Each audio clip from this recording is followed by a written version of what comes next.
The Bible. Is it hard to understand? When it comes to reading the Bible, the first thing that comes to mind is the fact that this is the Word of God. The seals have been broken, and the truth is here. And when we go throughout the scriptures, when we go throughout extra biblical records, we find that the language that God employed, that He used to create the heavens and the earth, was the Hebrew language. Christ said, I came for the lost sheep of the house of Israel. But yet no one, no religious leader, no religious church out here anywhere can now identify the 12 tribes of Israel. Can we? God is quite simple, but it seems as if man makes understanding Him hard. What are those mysteries? The truth of your book and the truth will make you free. The Hebrew and Bible Academy, you're invited.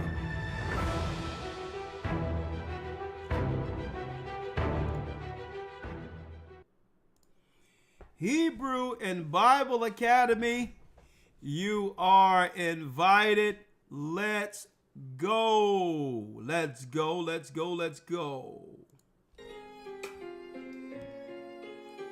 Come on. Come on in.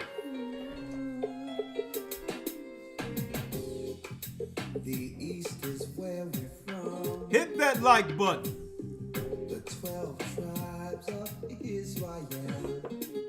And 721 BC. 721 BC.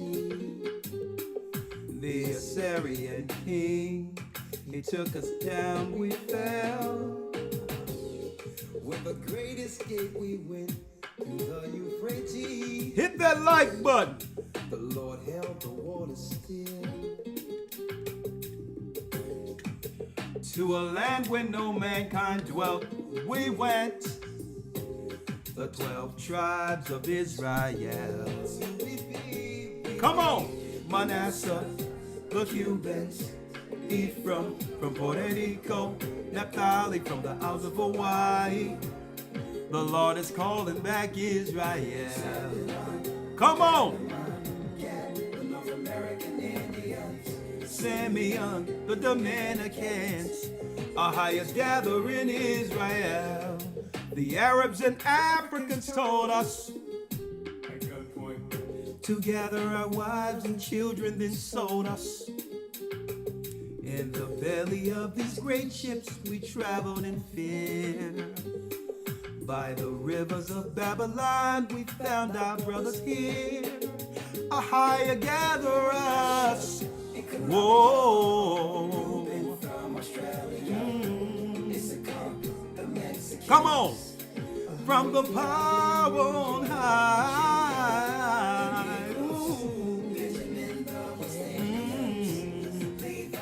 The Haitians.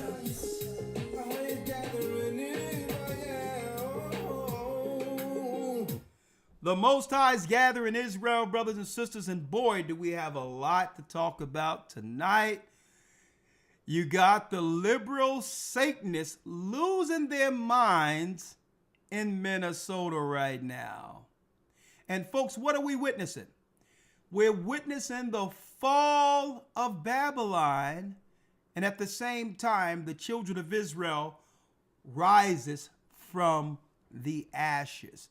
We're going to quantify all of it in this lesson, this broadcast, this discussion today. And you can chime in at any time. We're going to open it up. I'm going to read some of the chats, as well as open it up for Zoom tonight. Because I need y'all to hear, I need to hear from you what's going on in your respective areas as Babylon crumbles, right? A nation divided against itself cannot stand. Yes, they're losing their minds over in Minnesota. And brothers and sisters, what we're going to break down tonight is to why they're protesting there. They don't want to let the cat out of the bag. right? That's an convenient distraction. They don't want to let the cat out of the bag, folks. Soon as this thing came out about these nonprofits, Elder Lawyer, and them taking the money with fake nonprofit businesses and NGOs, funneling that money into the hands of others, as well as putting that money towards donor contributions to fund future campaigns to keep the same satanic, criminal politicians in place, all of a sudden, we started seeing protesting. But they don't want to let the cat out of the bag. What is that?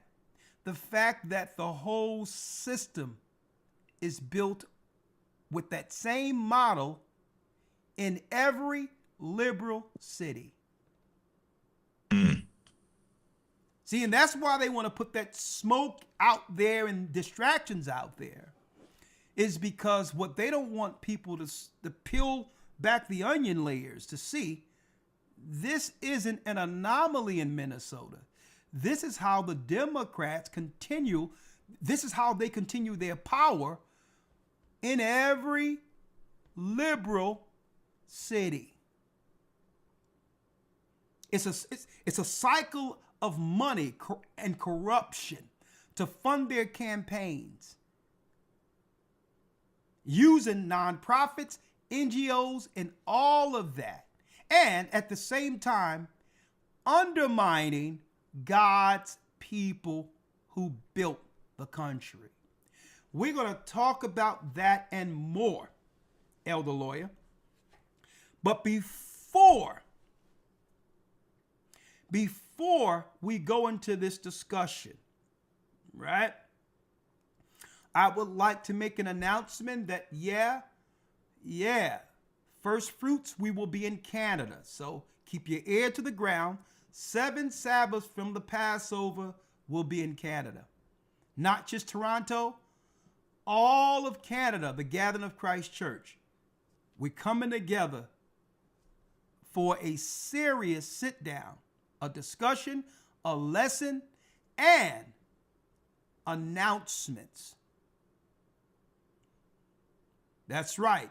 We have to begin to pivot, knowing that these liberal cities, these liberal countries like Canada, will soon crumble to the dust. So we're going to be discussing that. I have a lot in First Fruits. We will be in Canada, Toronto, but we'll invite all of Canada. For those who would like to be a part of this, we'll be making an announcement soon. And we'll have an online phone number where if you would like to reach us, to connect for baptisms and all that before we get to Toronto, that's right. We'll have it online. All the contact information you'll need to be able to be a part of the Gathering of Christ Church coming there with a serious message in Canada 2026. Right? All right. February 28th, that's right, the new year will be in New York. Right? The Babylonian city, we will be there with the congregation, and we're going to ask for all of New York. And if others want to come through, upstate New York, New Jersey, want to come through, come on through, because that's going to be a groundbreaking New Year's, the true New Year, discussion and lesson from the pulpit. All right. Also, we have an initiative going out for all 52 states. It's going to be announced in the meetings where when Christ sent out the disciples by twos. Well, guess what we're going to do?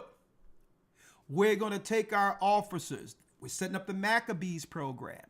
We're going to take our officers by two in all the different regions. And guess what? All the areas that don't have churches, 2 by 2 will that's right, will step foot in all these areas within a few month period. Within 2-3 months, 2x2 will be in all the areas throughout the United States, representing the Gathering of Christ Church in all white. All white with our fringes on, 2x2, that's right, pronouncing the gospel throughout the earth before the eventual Exodus. 2x2. We're going to send brothers out all over the earth. We're going to do it here, and we're going to do it in the other countries the church has established. And you'll see 2x2 in certain states right there. 2 or 4 brothers everywhere proclaiming the truth, the true gospel of Christ. It's time. It is time to wake our people up. That's right. To actually highlight and quantify the truth behind everything. Not just the gospel, what they aren't telling our people in the inner cities when it comes to the healthcare systems, which is really corporate eugenicist institutions. A lot of our people don't even know what eugenics is. Well, guess what? They'll know. We need to take full power over and authority over our temples. We need to find out what's going on, the history of the vaccines. All of that will be one-on-one with scriptures, breaking everything down that we see today in modern medicine. What's good? What's bad? The teachers will have flyers on this, passing them out everywhere. The origin of it all. Satan's secret weapon, the death care system. That and more. We'll have flyers passing it out. Right? We're gonna pass out those flyers. This is where want information. This is where you can find us. All throughout the United States and every place the children of Israel are, we're gonna have boots on the ground and all white. And we're gonna put the sisters together who's gonna make me trees for the whole initiative. So when we send men out, guess what? I'm gonna send my personal packages with you. We'll put our stamp on it, Elder Lawyer and I, and send out these meat trees to all the locations with a video on how to wrap it. And when you go out there, you're going to be standing before God's people as the priest of the Almighty. This is the year, folks, right here. Right here. Okay? This will be a pivotal year in prophecy. Okay, a pivotal year. Also, I'm happy to announce that we have a brand new renovation coming for the Pennsylvania church. Brand new with the audio system, video system. It's going to be worthy of who? Of God's people's presence. Brand new everything. Nice and bright. Nice stage. Nice sound system. We're getting a band together there. It's going to be great. We're going to just bump up this ministry to the next level when it comes to delivering the Most High's word. We're going to have classes, everything from the podium. It's going to be absolutely high tech, high audio, high level. Absolutely. Now, before I go into the lesson, if anyone wants to understand what's going on in the earth with these crazy liberals willing to risk their lives stopping ICE, you point everyone you know to this particular broadcast, right? But before I go into the broadcast, Elder Lawyer, there was a song I wrote, right? A song I wrote about, oh my goodness.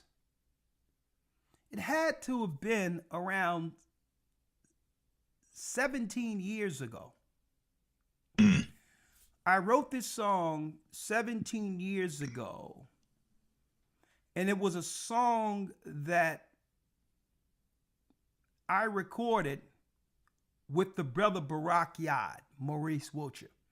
He did the track, I wrote the song, and it was right after the Most High gave us the name, Ahia, and presented his name.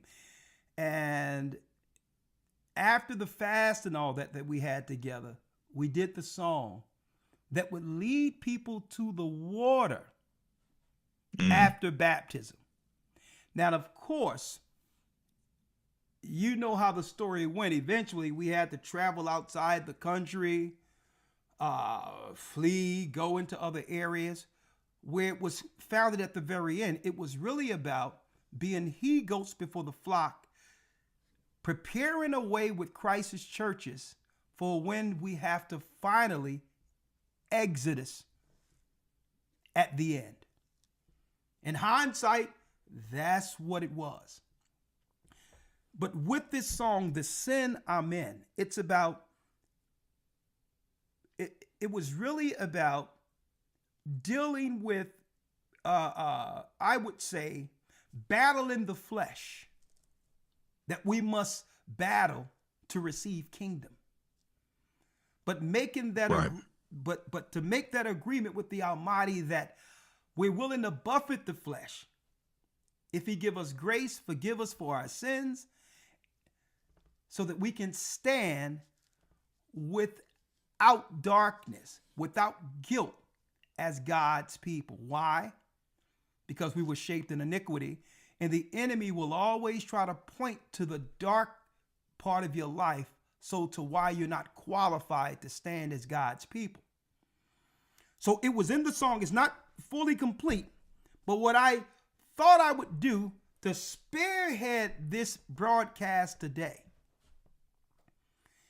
let's start with this song, and right after the song, we're going into the lesson.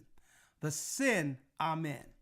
Brothers and sisters, even you out there who feel you're unworthy, understand that Christ, through his blood, brothers and sisters, took on all the things that we are ashamed of.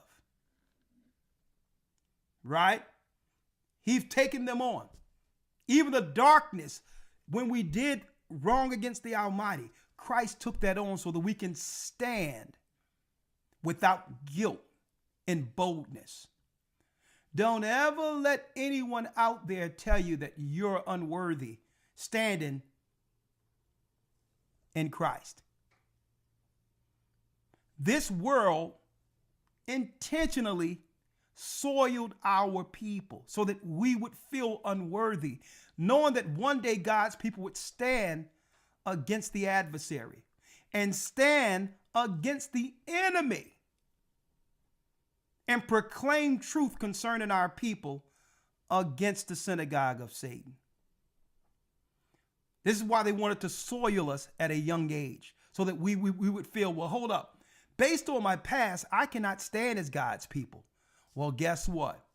Christ have purged all those sins.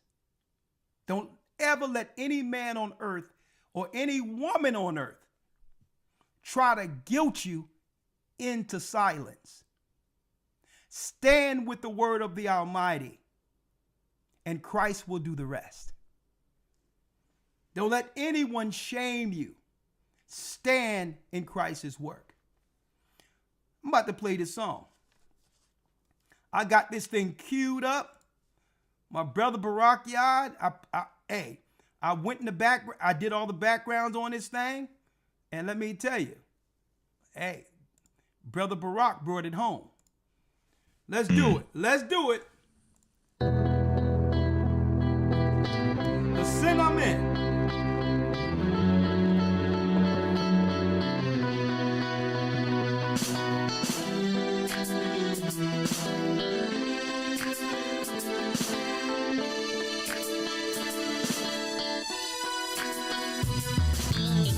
Life still in fornicate.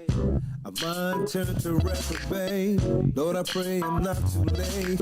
Show me to the water. I'm tempted left and right. So damn, my heart is see the light. I'm afraid for my life. Show me to the water.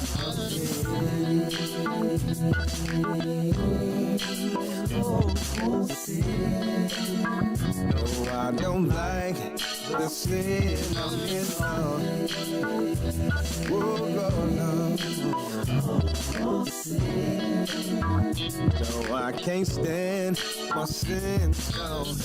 I was all about the fun, but every time the fun was done, I thought 3 in the field you will take. Come on, hit that like Show button. me to the water. You raised me to be a better man. I think I built my house on sand. Point me to this promised land. I need a friend to save me from my sin. Oh yeah. Oh, I don't like the sin of me.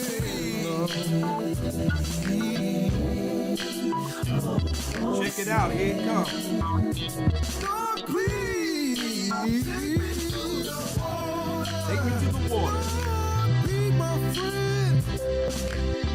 I know I'm sick, but I'm going I lay down my life and make that sacrifice. Nothing left to do. I'm going down for you, Lord. I lay down my life and make that sacrifice. I'll give my life. Every single day, Lord, I will. I lay down my life. Oh, I will. Take me to the water. Come on. I'll give my life. Every single day, Lord, I will. I lay down my life.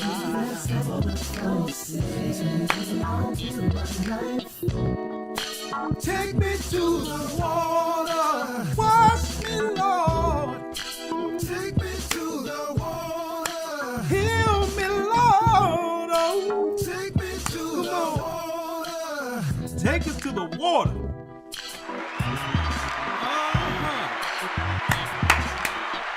That's right. All right. When the saints come marching in. Oh, yeah, yeah. Take Israel to the water. All right. Elder Lawyer. Right? Yes, sir.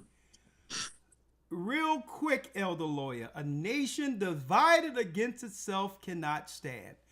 Now, before we go into why the liberals are losing their minds in the earth right now. Right? Let's go to Psalms 137. Let's go to Psalms 137. Elder Lawyer, God's people came to America, or the land they would call America, in the belly of ships. That's right. The children of Israel on the shores of the daughter of Babylon was left for dead. No one knew what would come of us. Even our own brothers who were in West Africa, along with the Arabs who sold us. They sold us with no expectation of ever seeing our children rise again from the land they sold us into. Only to come out of that chattel slavery with a culture which will eventually influence the whole world.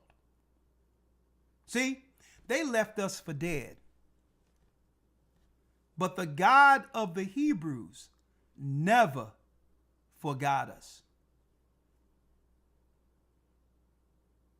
right? Now, once we fell as a people, the Gentile nations rose up together and said, what? Let us cut them off from being a nation, that the name of Israel be no more in remembrance. Let's use all the richness of God's jewelry. And let's set a system in place where we would extract all of their spiritual gifts, all of what the divine have bestowed in them, without actually appreciating who these people are. And they built systems, governments on this lie. What lie? The lie of telling everyone that God's people were someone else, while the markets that they have established at its foundation was built on a foundation of slave labor. But once God's people would begin to come back to the knowledge of the truth, what happens? The whole system begins to crumble. It cannot sustain itself. Why? Because it was banking on the construct where our people would comply. Our people would stay satisfied with the bottom, living and surviving at the bottom base of their pyramids. So when we began the awakening, the whole Babylonian construct now has begun to crumble. This is what we're seeing right now over in these liberal cities with the protests. People are like, why is these white liberals, why are they losing their minds? Why are they losing their minds? Because, folks, they were placed in those positions with a specific task. The liberals were placed in a position to be guardrails over a system that would keep God's people on the bottom. And they're losing their power and strength now that God have awakened his people. So that's what you're seeing. So we're going to break it down today so you can understand why these liberals has lost it. A nation divided against itself cannot stand. This nation can only stand if the slaves or the children of slaves agree to continue in a slave posture under all nations and stay satisfied with that position. That's the only way this construct works. Capitalism. Well, capitalism can only strive off of what? Off of an underbelly within a nation that's willing to be capitalized on. Right. It cannot work if the base they built it on don't agree with the position at the bottom. So if you got a liberal or a Satanist who went to college, sociology and all, whatever degrees they get, sociology or whatever, to become what? To become gatekeepers, to help the underprivileged, right? Their livelihood is the suffering that came with the children of slaves. See how that works? So they build in constructs like abuse centers, centers for women, shelters, after school programs, food programs, feed the poor. Well, you can't feed the poor unless you have a system that deprives the people that lead to impoverished children. See? So all of these white liberals made their bones, made their finances off of the slaves and setting up a slave system to support the underprivileged, while after they've they've continued with their messing our people up in the inner cities. They go back to their own suburbs, living right next door to the Republicans. See? See how you do it? So they come and destroy our people to keep us what? The underbelly, the bottom. And they use crazed liberals to manage the chaos they created in our communities. But then the Most High did something. He started waking up the children of Israel, folks. Right? We started looking at the Bible, and folks, believe me, Esau doesn't take anything through chance. He has data. He has graphs. He has systems in place to know when our people are figuring things out. Crime started going down, folks, when the children of Israel started waking up. They'll never tell you that. Conversations were being had. Okay. That they had no control over. So stick with me now. Hit that like button because we're diving in. Elder Lawyer, let's first start at Psalms 137. They left us for dead.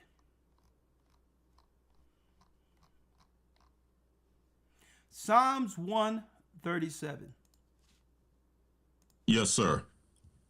Psalms 137, verse number 1. Okay, let me pull up the Bible. Hit that like button. Let's go. I'm ready. By the rivers of Babylon, there we sat down. Yea, we wept when we remembered Zion. By the rivers of Babylon, there we sat. Yea, we wept when we remembered Zion. Now, brothers and sisters, how do you know that David is actually speaking of or singing? Psalms mean sing. That's why I had to start off with that music today, right? We wept when we remembered Zion. How do you know this is a future prophecy or psalm? Well, David was king. At this time, David ruled Zion. He ruled Israel. We were still in Israel at this time. So it must be talking about a future prophecy when God's people no longer resides in the Middle East. So here it is. David is showing forth a prophecy. The Most High showed him our people weeping in a strange country. We wept when we remembered Zion. Read. We hanged our harps upon the willows in the midst thereof. We hanged our harps upon the willows in the midst thereof. Check this out, folks. Look at this. Check this out.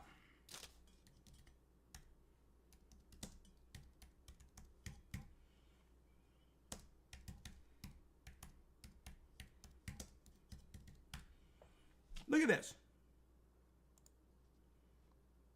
Weeping willow. You can't make this up, folks. Read that again, Elder Lawyer. We hanged our harps upon the willows in the midst thereof. We hanged our harps upon the willows in the midst thereof. So when we were chastised during slavery days, we would what? We would go under the weeping willow trees and cry to hide ourselves. I seen some weeping willows when I went to South Carolina last year. So check out this. You can't make this up, Elder. Look at the weeping willows that grows down south. The weeping willows that grows down south, folks, look. It says we hang our hips, we hang our harps. That means we would sing or cry under the weeping willow. What is the name of the weeping willow tree? It's the Salix babylonica. The tree in of itself that David was talking about grows here in the United States, down south, South Carolina, and all those areas where the ships pulled up with Hebrew slaves. You cannot make this up, folks. Hang our harps under the weeping willow trees. The tree is actually called what? The Salix Babylonica. The prophecy that was given to our King David. Look at that. The willow family. Weeping willow. Why was it called weeping willow? The slaves would go under the tree after being chastised, whipped, family separated, and we would cry under the tree. That's how it became the weeping willow. As if King David himself named the tree. We hanged our harps upon the willows in the midst thereof. We were crying under the tree. Tell me we not the people, folks. They know. 3. For there, they that carried us away captive required of us a song. They who carried us away captive required of us a song. This is where your Negro spirituals come from. This is where the blues, the music that have shaped the earth's culture, the whole earth's music culture came out of our struggle. This is why you can't find music like was created here in the United States any place else. Any place else. This would be the music that was actually cultivated out of our pain, that would influence the whole world in music.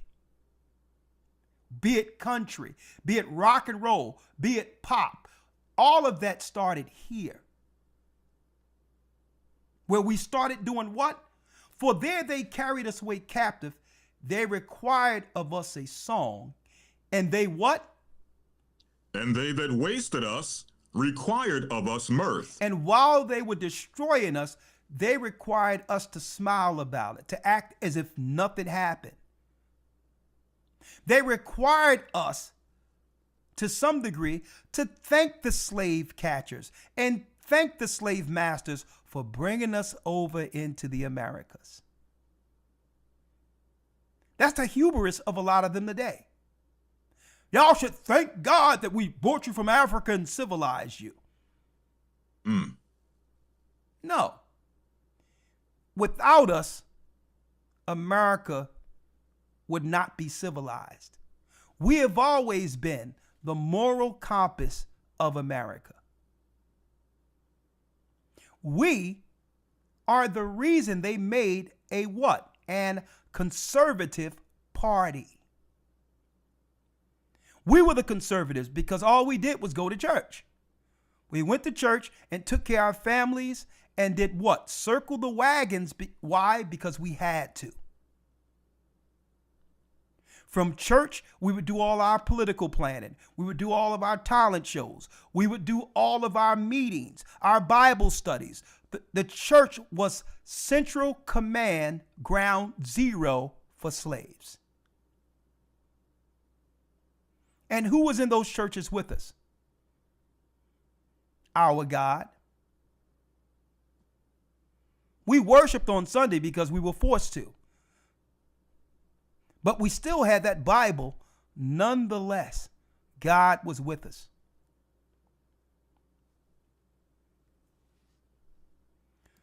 They that wasted us required us mirth, saying what? Sing us one of the songs of Zion. Sing us one of the songs of Zion. And that's why our Negro spirituals we were singing here had nothing to do with what? Any landmarks within Africa. We were singing Over the River Jordan, Let My People Go, Swing Low, Sweet Chariot, Coming for to Carry Me Home. We were singing the songs of Zion. If we were from Africa, we would have been singing African songs. To let you know that the Africans back then had knowledge that they were in fact from the tribes of Israel. It wasn't until our current time where Africa, they remixed it and all that, with the Arabs taking over different areas and moving tribes around. Before that, even the Africans who sold us knew that we were from the lost tribes of Israel. Okay? When you get a chance, get a book if they didn't price you out of getting it or price you out of being able to afford it. I mean, get you a book called what? Hebrewism in West Africa. Get that book. Okay? They've been trying to cover up this for the longest, folks. We weren't singing songs of Africa because Africa isn't where we began. It's the middle passage between our homeland, Israel, and our captive land, the daughter of Babylon, renamed America by the Edomites.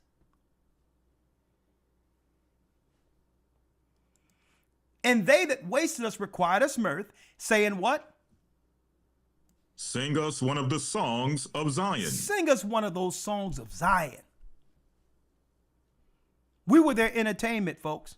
There was no movies. There weren't no televisions back then.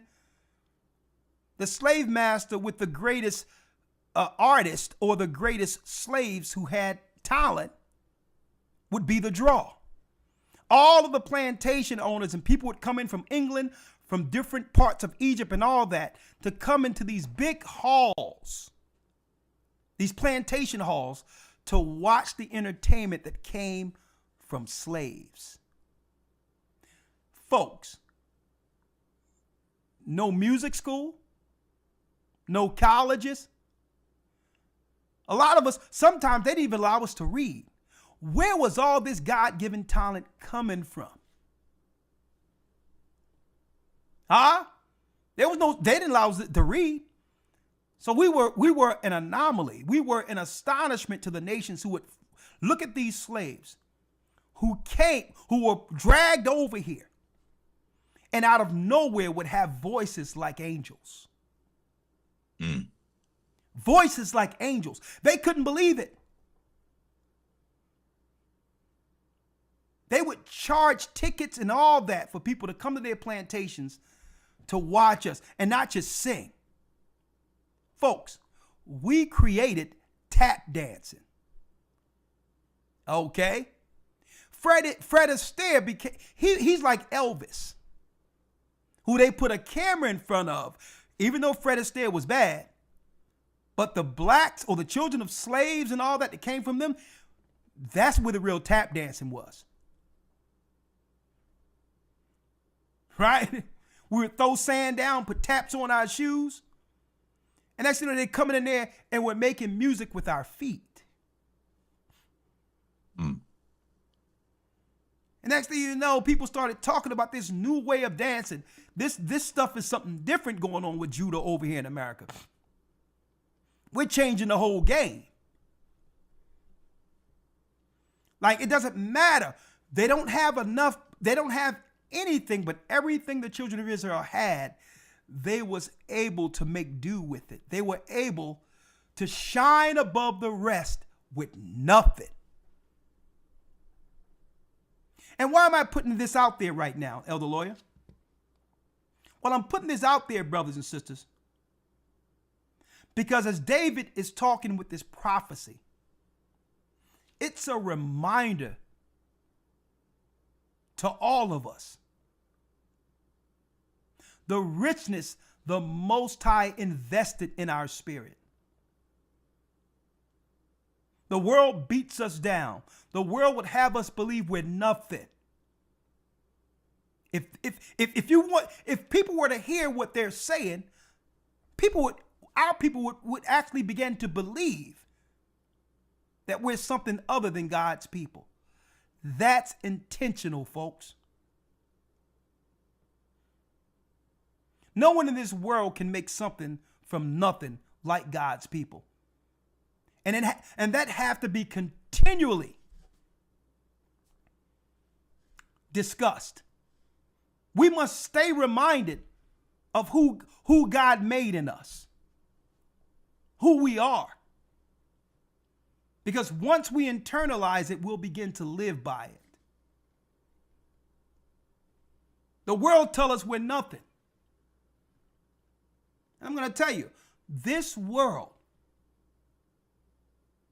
is ungrateful. Ungrateful.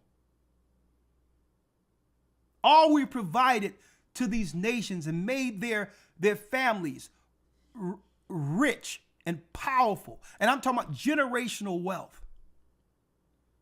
But yet they're still ungrateful for what we provided this nation. They're ungrateful. So it's upon us to remind you who you are.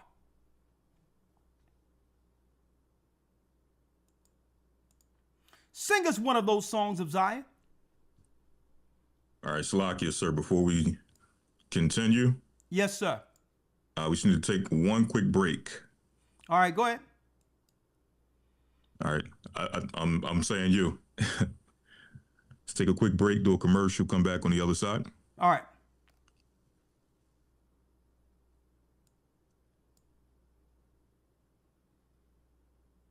The Bible. Is it hard to understand? When it comes to reading the Bible, the first thing that comes to mind is the fact that this is the Word of God. The seals have been broken, and the truth is here.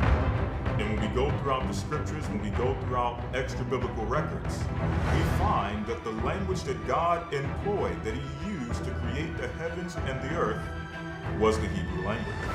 Christ said, I came for the lost sheep of the house of Israel. But yet no one, no religious leader, no religious church out there anywhere can now identify the 12 tribes of Israel. Can we? God is quite simple, but it seems as if man makes understanding Him hard. What are those mysteries? The truth of your book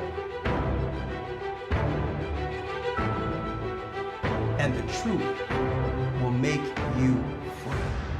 The Hebrew and Bible Academy, you're invited.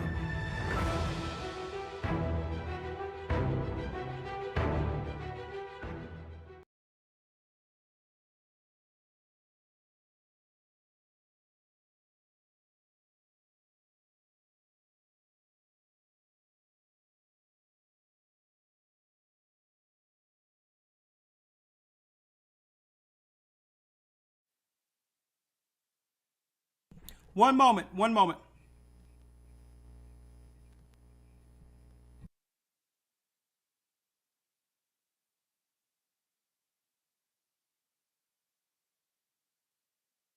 Yes, sir.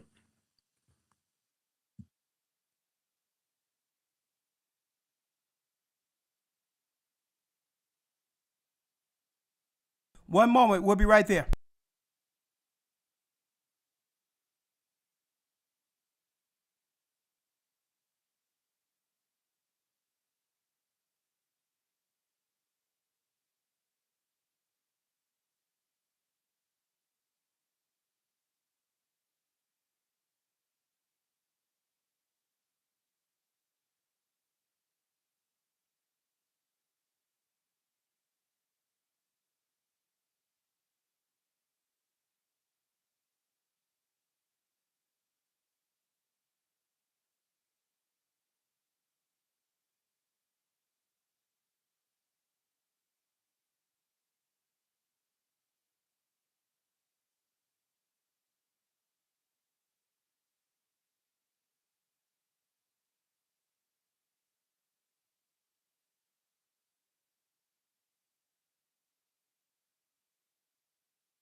Yes, sir.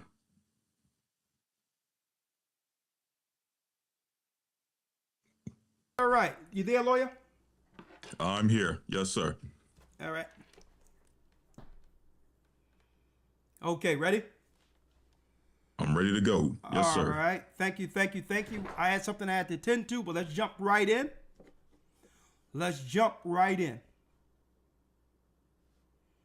Right. Let's go to the Bible. Read the third verse again. Psalms 137, verse 3. For there they that carried us away captive required of us a song, and they that wasted us required of us mirth, saying, Sing us one of the songs of Zion. Sing us one of the songs of Zion. This is why we weren't singing African songs in America. Africa is the Middle Passage, folks. Let me tell you, there was a conspiracy with the Arabs, with the East Africans also as Muslims, like you see your Somalis today, and compromised Israelite kings and princes who were compromised, who agreed to sell us according to the prophecy. That's how we got into America. We are not from Africa. We're from Israel. Right? So what we tend to what's lost in this is that model of all nations conspiring to benefit and financially off of us, which is capitalism, that model is still in place.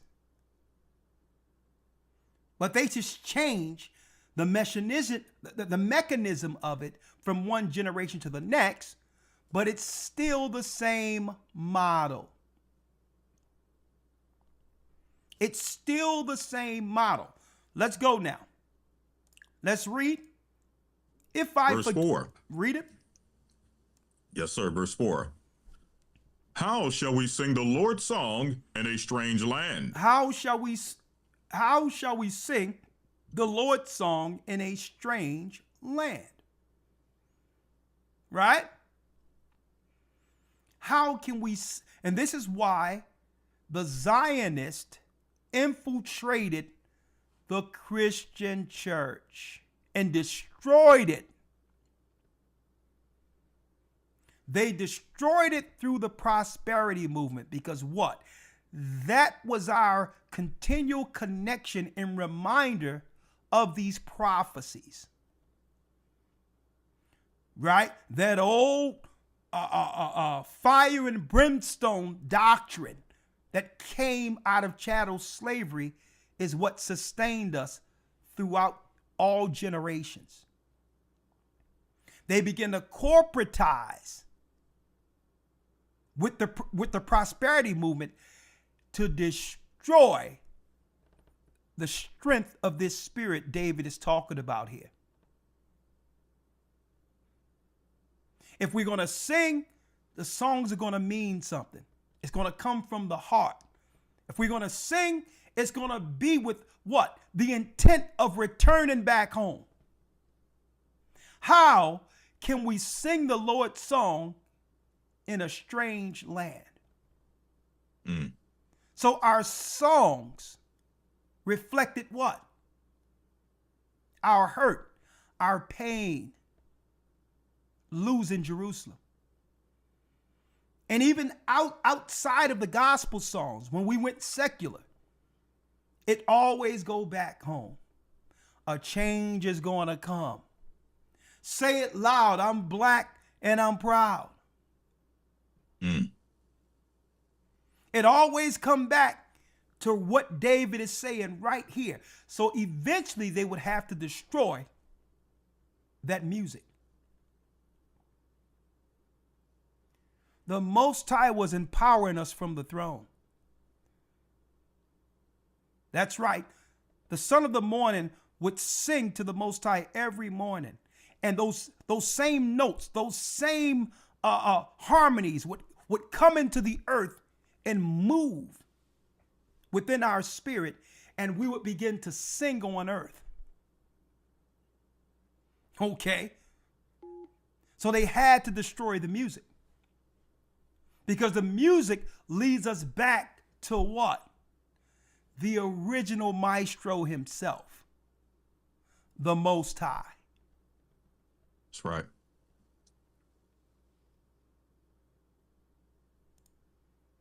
How shall we sing the Lord's song in a strange land?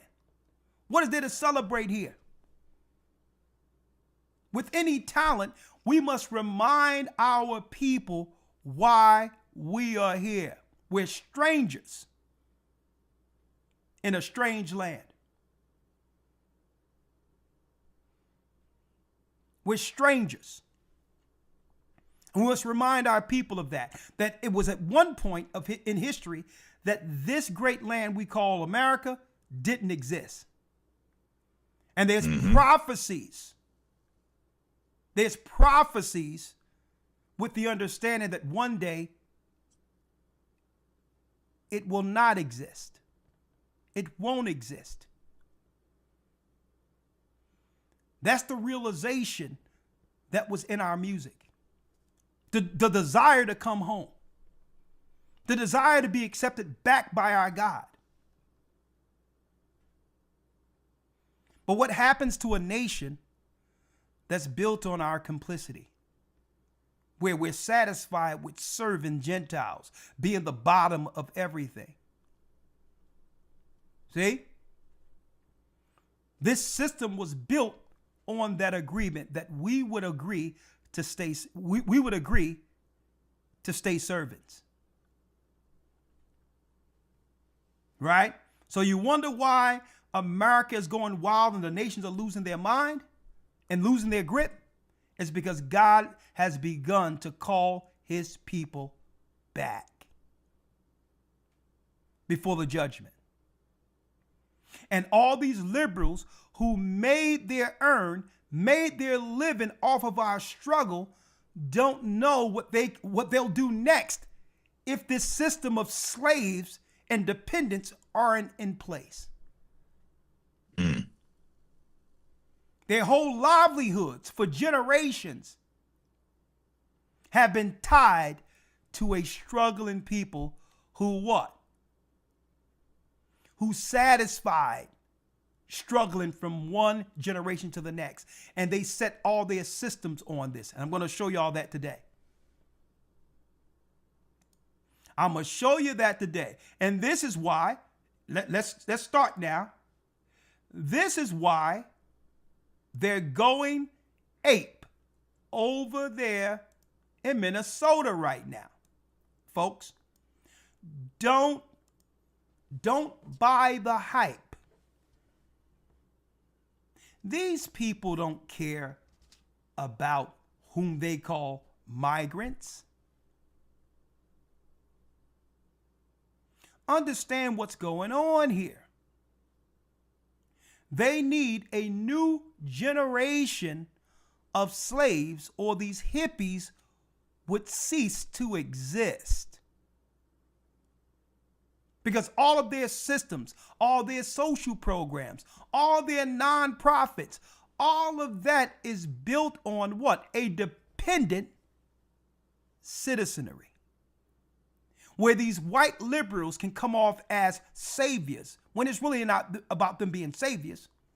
Their social programs and all this free money, untaxable nonprofit money, allow their children to live high off the hog. That's what this is about. They could care less about immigrants. A matter of fact, they're stomping for illegal immigrants. There's immigrants in this country who has no issue with what ICE and others are doing because they came the right way. But why are these people stomping for illegal immigrants? I need y'all to think about this. Think about it. Because you need a working class in place. That's right. Where the government can have something over them. Now they can keep the wheel turning, the systematic wheel turning. Oh, look at these people who are oppressed. Look at these poor people. And now all this tax money, this nonprofit money, can be allocated to me to take care of the underprivileged class. And why do they need a new class? They need a new class, brothers and sisters, because God's people are no longer cooperating. God's people are not cooperating with our position anymore. We don't want us, we refuse as God's people to be the bottom of the pyramid. They're stepping on our heads, and we refuse to be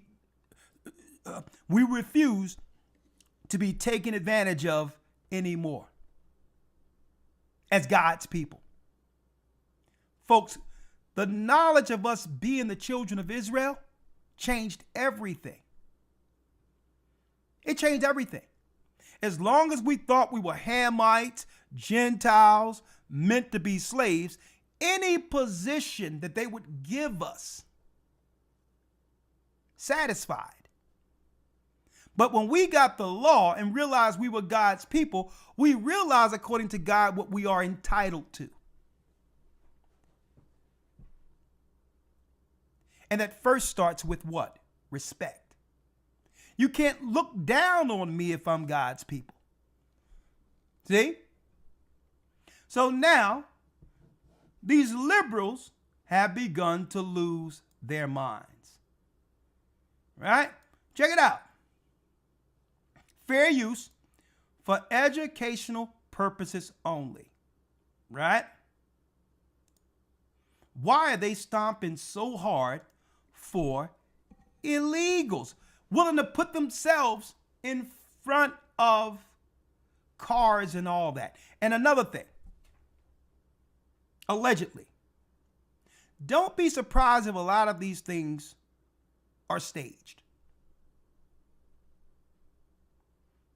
A lot of these things with these protests, usually the media is complicit and all that with it to shape a narrative. So to get our minds off of what? The true construct or model we see in Minnesota. Because of what's going on in Minnesota have been going on, don't think that just started a few years ago. We're going to have to start looking at these Muslims who were placed in our country under multiculturalism about 2 decades ago. And wonder how they have all of a sudden leapfrogged us. And we've been here since slavery. We're going to have to start looking at all these other nations, the East Indians and all that, who comes in and leapfrog our children. Is it that same model that been exposed in Minnesota? Let's see. Stick with us here. Over 20 years. So now they want these protests, brothers and sisters, because they don't want anyone shining a light on this system that's in place. This model of nonprofit money that end up allegedly funding their own politicians to stay in place so that they can do it over and over from one generation to the next in every city to keep our people oppressed. Right? Fair use. Let's talk about it. Last week, I had a student who joined online during class, and in the middle of my lesson, I teach English. The student messaged me and said, "ICE is outside of my house right now. What do I do?" And I stopped class right away. All the students heard what happened. And, thank God his neighbors were out there outside of his house, and they chased ICE out of their neighborhood. Those agents had been circling his house all morning. And, you know, I think it's really telling of our community, of our neighborhoods, how we've organized, and how we are out there defending one another, including my student who, thank God, he's safe. You know, the fear is so tangible. The fear is so tangible. This is our last option. We need to shut it all down. And so I am calling on every educator in this state, in this country, to shut it down with Minneapolis, with St. Paul. You need to shut it all down with us, because if we do not shut it down right now, your city is next. And we do not want that to happen. We want to protect our students. We want our students back in schools. And the way we are going to get it is by shutting it down, to get ICE the hell out of here. Okay, so get ICE the hell out of here, right? Now, I don't think y'all have recognized the fact that there's a certain profile that comes with these Democrat liberals. Right? I mean, it seems, I might be wrong here, but I wouldn't be surprised if this guy was, you know, homosexual.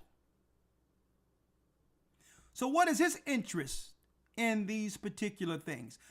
All of a sudden he care about children and whatnot, and people being ripped from their families. And this is what makes me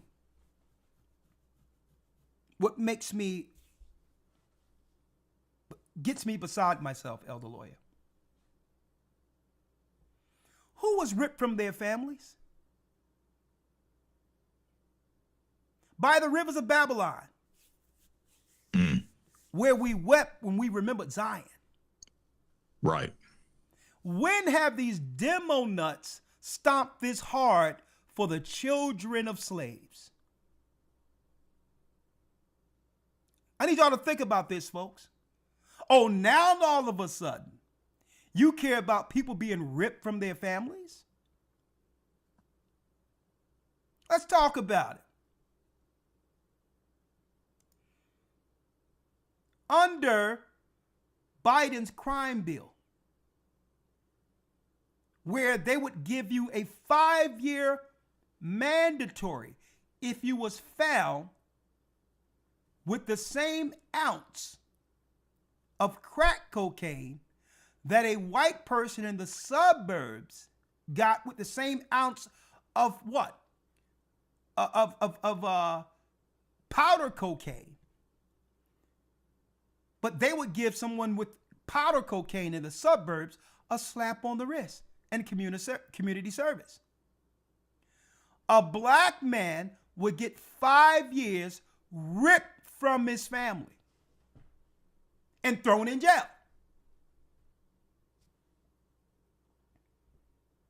Where was the liberals on that? It was the Democrats who came up with that's right, 5 years mandatory, no questions, under Biden, Bill Clinton. Huh? Now let's talk about it real quick. Now, could it be, Elder? I've mentioned this about 3 years ago. Could it be that they put taskmasters over our community, LGBTQ, who are predominantly the gatekeepers over all of the nonprofits which services our communities? Think about it. Think about it. Why do you think they made what you would call a minority coalition, an amalgamation of all these different people that have nothing to do with us? White women, minority. Black and brown people. Indians who come over here who have nothing to do with us. Their cause have nothing to do with us. Jewish people are a minority. They have a separate cause. Gays have a separate cause. White women have a separate cause. Gay men have a separate cause.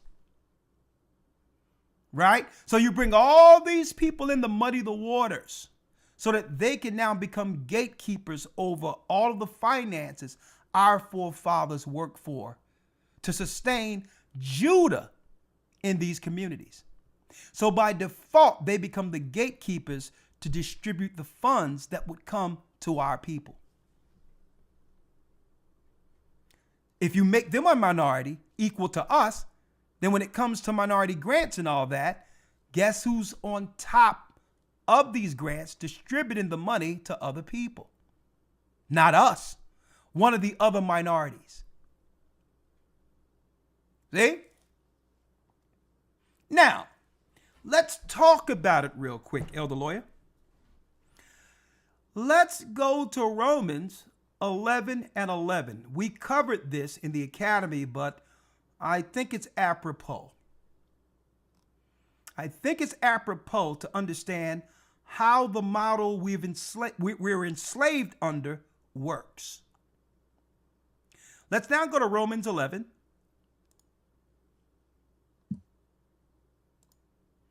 Romans 11, verse 11. Please hit that like button, folks.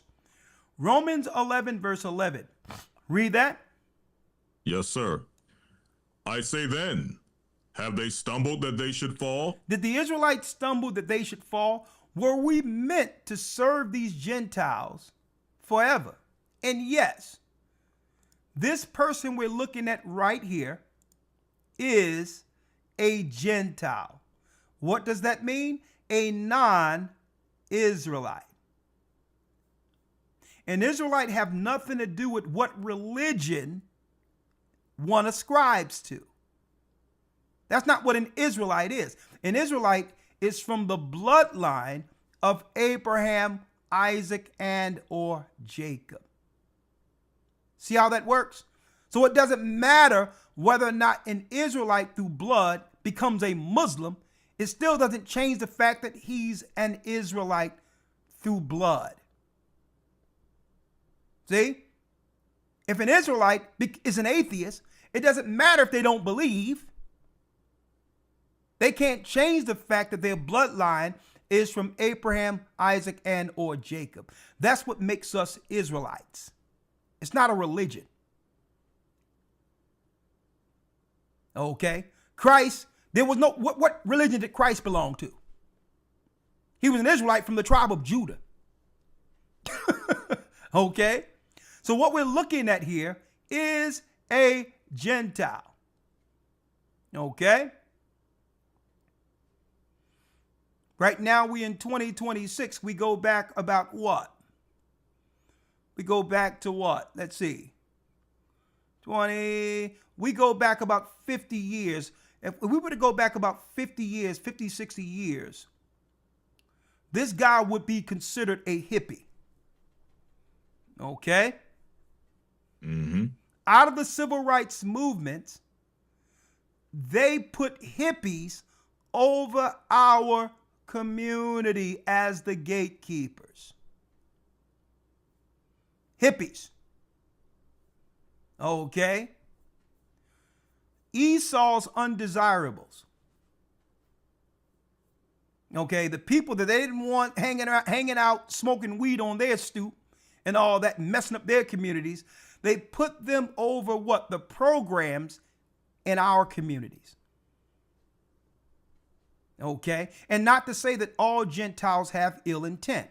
There are some Gentiles, right, who really want to help our people in these liberal programs, right? There are.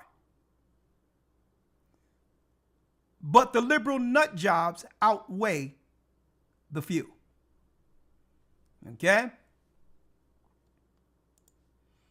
Now, another lawyer. Let's go back to Romans 11. Yes, sir. Romans 11, verse 11. Yes, sir. I say then, have they stumbled that they should fall? God forbid. But rather through their fall, salvation is come unto the Gentiles, for to provoke them to jealousy. So through our fall, salvation came to the Gentiles, non-Israelites. That means they gained power over the whole world through our fall. Okay? It's not enough white people on the earth that could have put us in captivity. Impossible. So there was what? Complicity amongst all nations so that they could rule over God's people for a time. This is not just a white man thing. All nations became powerful through our fall. Right? I'm going to take a specific angle today that a lot of you probably don't expect. So stick with us. Read the 12th verse, Elder. Yes, sir. Verse 12. Now if the fall of them be the riches of the world. If the fall of them, if the fall of the 12 tribes of Israel means what? The riches of the world. Right? So God's people on the bottom financially enriches the Gentile nations. So they must put systems in place to assure, that's right, that the finances continue moving their way. See? Utilizing us, but making sure the finances benefits the Gentiles from one generation to the next. They must put systems in place for this.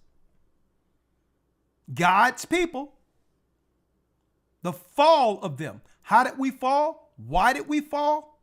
For breaking God's law, for not being on code with one another. See? Not following God, not being unified. Right? So we fell for breaking God's law, and by default, all the other Gentile nations got rich. Right? And what? And the diminishing of them be the diminishing of them the riches of the Gentiles, how much more their fullness? So let's talk about it. If we diminish or are in a low state, the Gentiles financially benefit. Right? Now, check this out. So they have to put systems in place. A slave model, knowing that God would curse his people, Esau and the Gentiles had a system in place where they could financially benefit from our gifts and funnel all of that money into their own families. So let me give you some examples of how these systems that the Democrats have in place are from the curses. Now, make no bones about it. There's no question that we're dealing with a uniparty with two specific agendas. Two specific agendas in agreement. The agreement is they have two specific jobs to keep Israel on the bottom. Okay? The conservatives' position is to set up the conservative model of morality, which gives their people what? The moral high ground to rule over the nation. Right? So they're sure conservatives, even though they both agree with this model with slaves at the bottom. And then you would have who? The liberals, the Democrats, who are willing to do the dirty work. They're the ones that's willing to what? Operate amongst the impoverished to keep the system in place. If there's no crime, they'll create crime. Or, what use are they? You're the gatekeepers. And if there's no crime to manage, and if there's no abuse for your nonprofits, and if there's no separation of families, what good are you? See? So the Democrats are the in-house, the in-community taskmasters. Okay? The conservatives give the Gentiles the moral high ground. See? So now you must look to them as the moral authority. The liberals are tasked to do the dirty work. Like, for instance, Elder Lawyer, let's now go to Deuteronomy, the 28th chapter, and then I got a few videos to show you. Now that our people have began the awakening, how now the Gentiles are losing their minds. Think about it. Even though they've always had problems with one another, what kept them on code to some degree or in respect of each other is that what? There was a permanent place in the basement that they both agreed upon for us. Right? So even though they have problems with each other, they both agree to keep us on the bottom. Right? But what happens when through God's word and through the truth, we began to what? Rise in between the two, where there's no control from either side that can keep us on the bottom, because why? God has begun to raise the lion. What happens? So let's deal with the liberal side or the Democrat side first, Elder, to show you the systems the Democrats have always had in place. Let's now go to Deuteronomy here, 28, and let's read the first verse. Hit that like button because I have a lot of videos lined up. Stick with me. I may have to end this a little early tonight, but I really wanted to bring this home. So just stick with me here. Go to Deuteronomy 28, verse 1. Read it. Yes, sir. Deuteronomy 28 and 1. And it shall come to pass, if thou shalt hearken diligently unto the voice of the Lord thy God, to observe to do all his commandments which I command thee this day, that the Lord thy God will set thee on high above all the nations of the earth. So now, the Most High said if the children of Israel would stay on code with him and the law, that he would put us above all people. Now, mind you, our people over all people will look entirely different. See? When the righteous is in authority, the people rejoice because we treat everyone like brothers and sisters, but yet will maintain order. Abram had strangers amongst them that respected and loved him. See?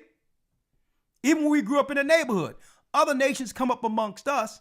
We treat them like family. We don't treat them like foreigners. But when we was to go into their neighborhoods, they would treat us a certain type of way.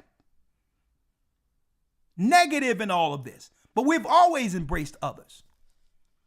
So when you read this, when the Most High says that he would put us above all nations of the earth, it's talking about a righteous position over a people to rule righteously. See? This is why the Most High kept warning us not to follow the way of the heathen. Because if we think about it, if the heathen has a priesthood in place wherein they would sacrifice their own children, folks, Moloch's sacrifice was known amongst the Gentile nations. If they sacrifice their own children, what do you think they're going to do to God's people if we're placed in their hands? That's why God warned us. These curses wasn't, well, the Most High is going to do this to you. These curses was, what happens to a people under the crazed Gentiles. If they have a religion, the Canaanite religion, which requires child sacrifice. So when God gives us the curses, he's only showing us what the Gentiles were doing to one another. And he was warning us, follow the law and keep these nations in check, or your children are going to be experiencing even worse than what they're doing to their own children. Because now there's no emotional attachment. There's no family attachment to this. If there's a sacrifice they have to give up, they would rather sacrifice one of us before their own. So the Most High was warning us what would happen if we fell in the hands of the Gentiles. He was warning us. These people are crazy. Okay?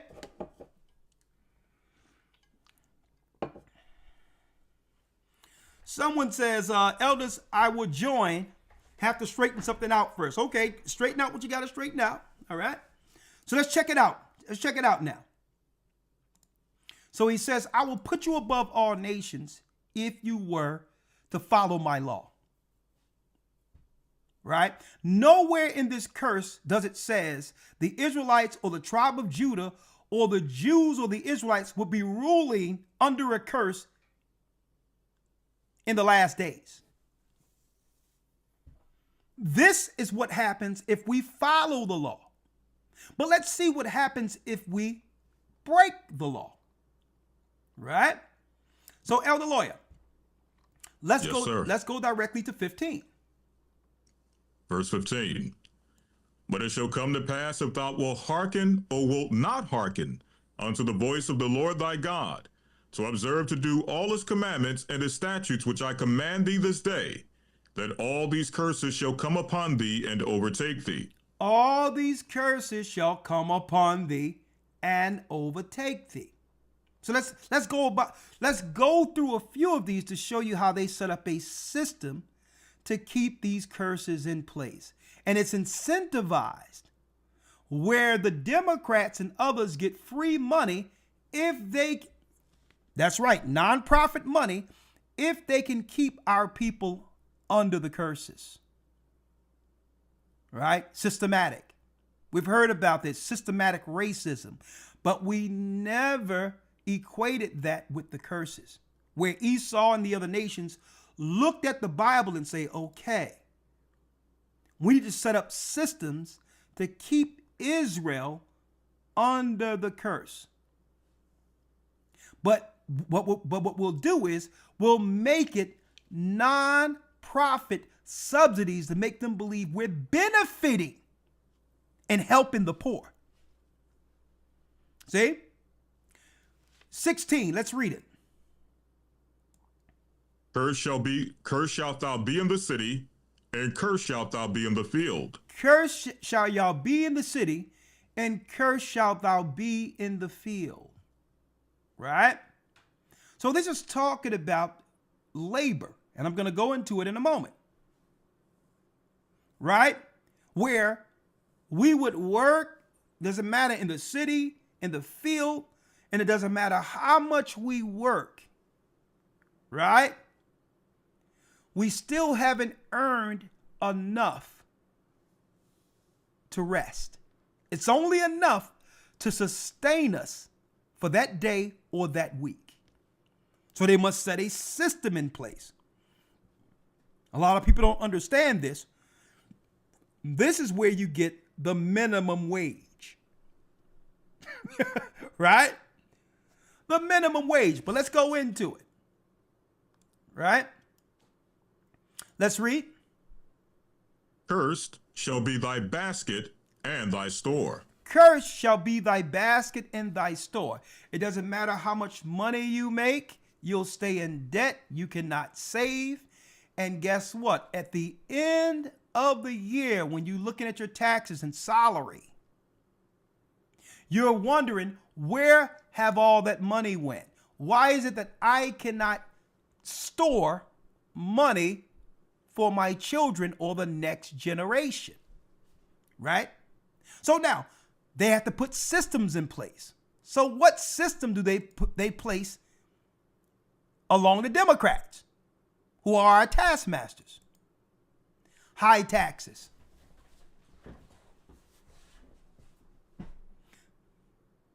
It's guaranteed that the Democrats tax. Why? Because those taxes goes into the nonprofit money that they're utilizing for their personal, non-government social organizations to control us. See? So you wonder where your money went. It goes back to the taskmasters, non-government organizations. And they don't got to pay a dime on that money, as long as they keep the slaves underfoot. This is why you have politicians who set up separate non-profits. Okay? They're incentivized as long as they can keep our people suffering on the bottom. See? It's as if they went into the Bible and say, okay, what curses will continually have us exalted over them? The diminishing of Israel makes us rich. And they set a whole model on this based on the curses alone. Check out the next curse, 18. Cursed shall be the fruit of thy body, and the fruit of thy land, and the increase of thy kind, and the flocks of thy sheep. Cursed shall be the fruit of thy body. Setting up a system of impoverishedness where a person have to decide, a young lady would have to decide whether or not she should have her own child. Could be one of the greatest joys that a parent, male or husband and wife, girlfriend or boyfriend, whatever, could experience on the earth. A joy of life that came through love sent by the Almighty. Cursed shall be the fruit of thy body, where your life is so impoverished. You're so poor. You're making a decision on whether or not you should have a child. Only for the liberals to have a system in place to help you get rid of the baby. Look at this. It's right in the curses. Right? 19. Cursed shalt thou be when thou comest in, and cursed shalt thou be when thou goest out. When you're born, it's a curse because now you got to navigate through what the doctors are trying to do with your children. Right? The schooling is bad. You don't know the intentions of these teachers who are being placed as, I would say, high-tech babysitters. You don't know the minds of these people, these strangers you're leaving with your children, because you can't afford to be there. You have to work. So it's cursed from the time somebody come into the earth, have to navigate and hope your children is not affected by this evil world, right? With these demo nuts sitting there trying to do all types of stuff to your children, and then talk about, well, something is going on with black women and mortality having babies, right? Is if you think that's a coincidence? And if you think that's a coincidence, wait, I got a video for y'all in a moment. And cursed shalt thou be when thou goest out. Something happens where one of our loved ones die, and we can't even afford to give them an honorable burial. We burn them like wood. These are the systems they set up, right? Check this out. Check out the cursing. Let's read that. Verse 20. The Lord shall send upon thee cursing, vexation, and rebuke, in all that thou settest thine hand unto for to do, until thou be destroyed, and until thou perish quickly. Read. Because of the wickedness of thy doings, whereby thou hast forsaken me. Read the 21st verse. The Lord shall make the pestilence cleave unto thee, until he have consumed thee from off the land, whither thou goest to possess it. Where thou goest to possess it. Right? Now check this out. Pestilences. Roaches. Rats. All of these things we have to go through living what? Living in lowly means in these communities. Where if they wanted to, they can clean up the areas like they do the suburbs. They could make sure if they wanted to that there wouldn't be any infestations where we live. But allow these rats and all these others to multiply as a nuisance. Right? Think about this. But check out this system they put in place. Read the 22nd verse, Elder. Yes, sir. Verse 22. The Lord shall smite thee with a consumption, and with a fever. And a what? And with a fever. And with a fever. So you think it's a coincidence where every time you look with Fauci and others, they're cooking up or talking about a new strain of something? And who was pushing this stuff when it was all going on? It was the liberals to keep our people under control in the poor neighborhoods. And see, I knew this because I had the luxury of traveling outside of the blue states and the blue cities amongst conservatives. And I'm like, man, these people are going on over here in these different suburbs as if nothing is going on. There's no mask. Their restaurants are open. Everybody's saying hi. And then you go into Philadelphia, it looks like an episode of The Walking Dead. One woman had a whole clear plastic bag over her. And everybody is scared of one another, masks. And come to find out, a lot of this stuff could be allegedly, well, they talked about gain of function in Wuhan, China. Not allegedly, it was actually with Senate hearings where they were cooking up some stuff that Fauci was associated with as a form of control under the curse. They shall smite thee with a consumption and with a fever. See? Read. And with an inflammation. With an inflammation, read. And with an extreme burning. And with an extreme burning. Like we always hear ever so often, they give us updates on sexually transmitted diseases. And come to find out, you go back to the Tuskegee experiment, the syphilis experiment, which are bioweapons they were using during the time of the Vietnam War, where what? The Vietcoms was giving syphilis to the women to get the soldiers sick. Well, even before that, hold up, with the Tuskegee experiments.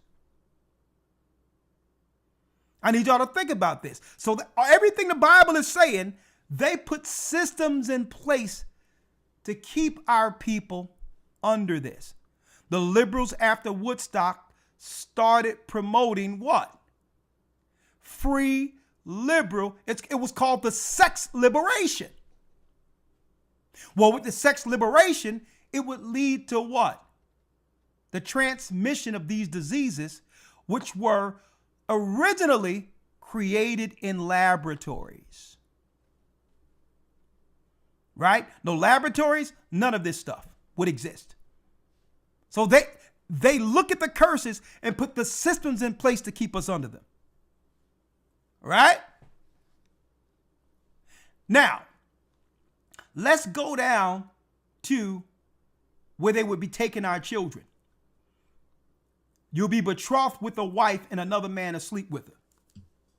Let's get that. Yes, sir. Verse number 30. Let's read it. Thou shalt betroth a wife, and another man shall lie with her. Thou shalt betroth a wife, and another man shall lie with her. Now, a lot of us look at this and say, well, hold up. They was ripping our wives away during captivity and during slavery. But look at the systems that we have today through the sex liberation, where someone will be engaged with someone, and guess what? She have now the liberty, without any consequences, to say, you know what? We're breaking this off because I want to deal with him.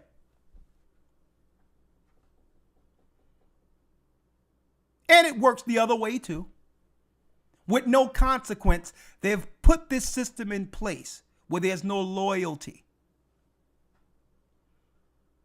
Which, you see that? And it keeps people under the curse. So what they look at this and say, well, okay, what systems can we put in place to make sure this is continual? The sexual liberation.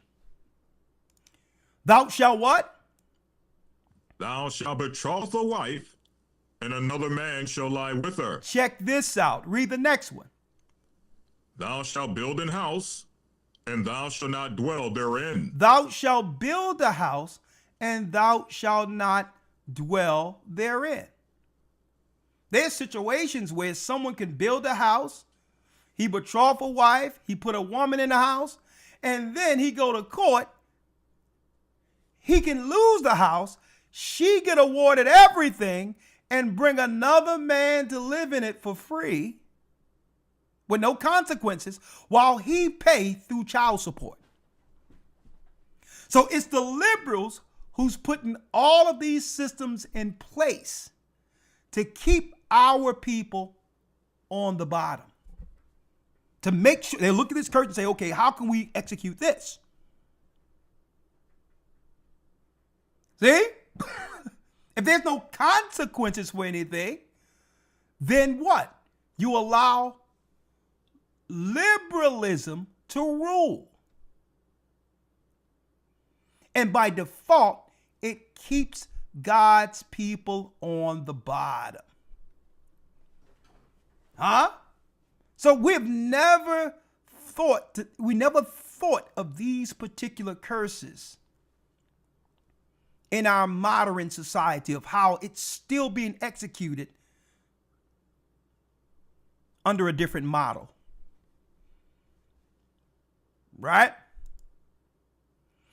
Let's get the ones about the children. Yes, sir. 32. 32. Check this out. Thy sons and thy daughters shall be given unto another people, and thine eyes shall look and fail for longing for them all the day long. And there shall be no might in thine hand. And there shall be no might in thine hand. We continually look at slave ships and slavery for this particular curse, not realizing the model we're living under today, where something is going on due to the toxic environment that's pushed by liberals that lead to what? Substandard living. Drugs being pushed in our neighborhoods. Crack, now fentanyl, to a point where who? CPS comes in. CPS comes in, and now they have the moral authority to take the children away from the parents. And guess what? Sometimes they luck up with a responsible person who really cares about them. But folks, that's not the norm. The majority of our generation that's screwed up are those who went through the system. Where CPS, these liberal people who's into all types of stuff, now have gained access over our children. They set up systems to be able to grab children right from up under us. And now the children do what? They end up hitting the street, molestation, and all types of things. It seems as if they would have been better off under their parents. Right?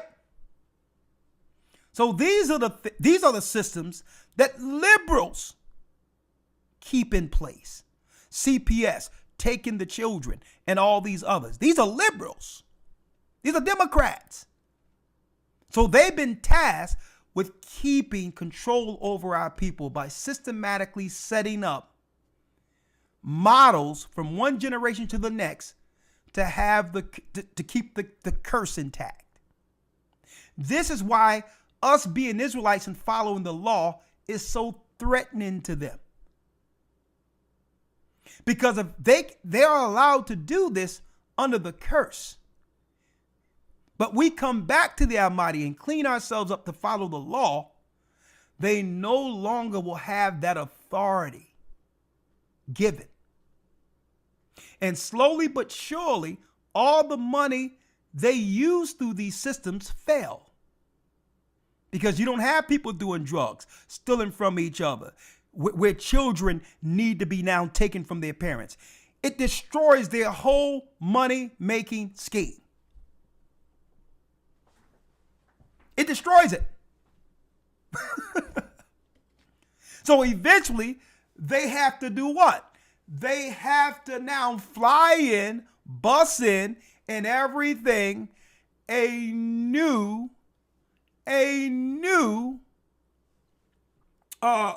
population of victims to keep their taskmaster positions in place. See how it works? Now let's deal with the spiritual side, Elder. The models they would put in place. Deuteronomy 28. Let's go to 64. Since they want to talk about, oh Lord, what's going on? They're ripping people from their family. Oh my God. Let me tell you, this guy could care less about these children right here. Follow the money. Follow the money. Okay. There's a financial interest they have with illegals because now they need a new pool of slaves to keep their organizations going. Now that God's people have begun to wake up here in America. And I've already showed you, I have the paperwork, the studies they put together in 2019, fearing that the black churches in particular believe that the blacks in America are from the lost tribes of Israel. That scared them. Where they took a poll, even with churches who don't believe in what we're believing. They took a poll of regular churchgoers in the black community, and there was a large number of black people in these other churches who were stating there is something to us being the children of Israel. That in of itself is a threat to them. Okay? Because their whole model is banking on us not knowing. That's their whole model. This is why they teach in the Christian church and all that, you don't got to follow the law. You can sin on purpose and be covered by God. Because they know the curses keeps us under their institutions. It was breaking the law that gave them access to us as a people to rule over us. See? That's why they got these stupid churches telling people that it's okay to break God's law and you covered by grace. Who would promote lawlessness? And make you feel bad for following what's written in the Bible. Make it feel like you're doing something heretical. You're a heretic if you follow the laws in the Bible. Insane. But here's the one I wanted to focus on and drill down on with. Deuteronomy Yes, sir. 28, verse 64. Read that. Yes, sir. Before we read that, can we read 48? Yeah, 48. Yes, thank you. Yes, sir. Deuteronomy 28 and 48. Read. Therefore shalt thou serve thine enemies, which the Lord shall send against thee, in hunger and in thirst and in nakedness and in want of all things. Oh, man, this is key. So the liberals will always have an institution in place to help the underprivileged. Right? Mm-hmm. We will provide welfare for you, and we will provide what? Council housing, or what you would call urban housing in the neighborhood. Free housing. See? Therefore shalt thou serve thine enemies. That's right, not our friends. They come off as if they're our friends. But if they weren't financially benefiting, they would care less about any of this. These satanic liberals. There's a bag that comes with what they're doing. Why do you think these crazy liberals are out there operating? Because they hold up, they get in front of my money here. The gig is up, guy. Therefore shalt thou serve thine enemies, which the Lord shall send against thee, in hunger. So they would have to set up a place where what? Food banks. And places where we would be what? Appreciative to them for making sure our children eat. Right? When it doesn't make any sense, you have the richest country on earth.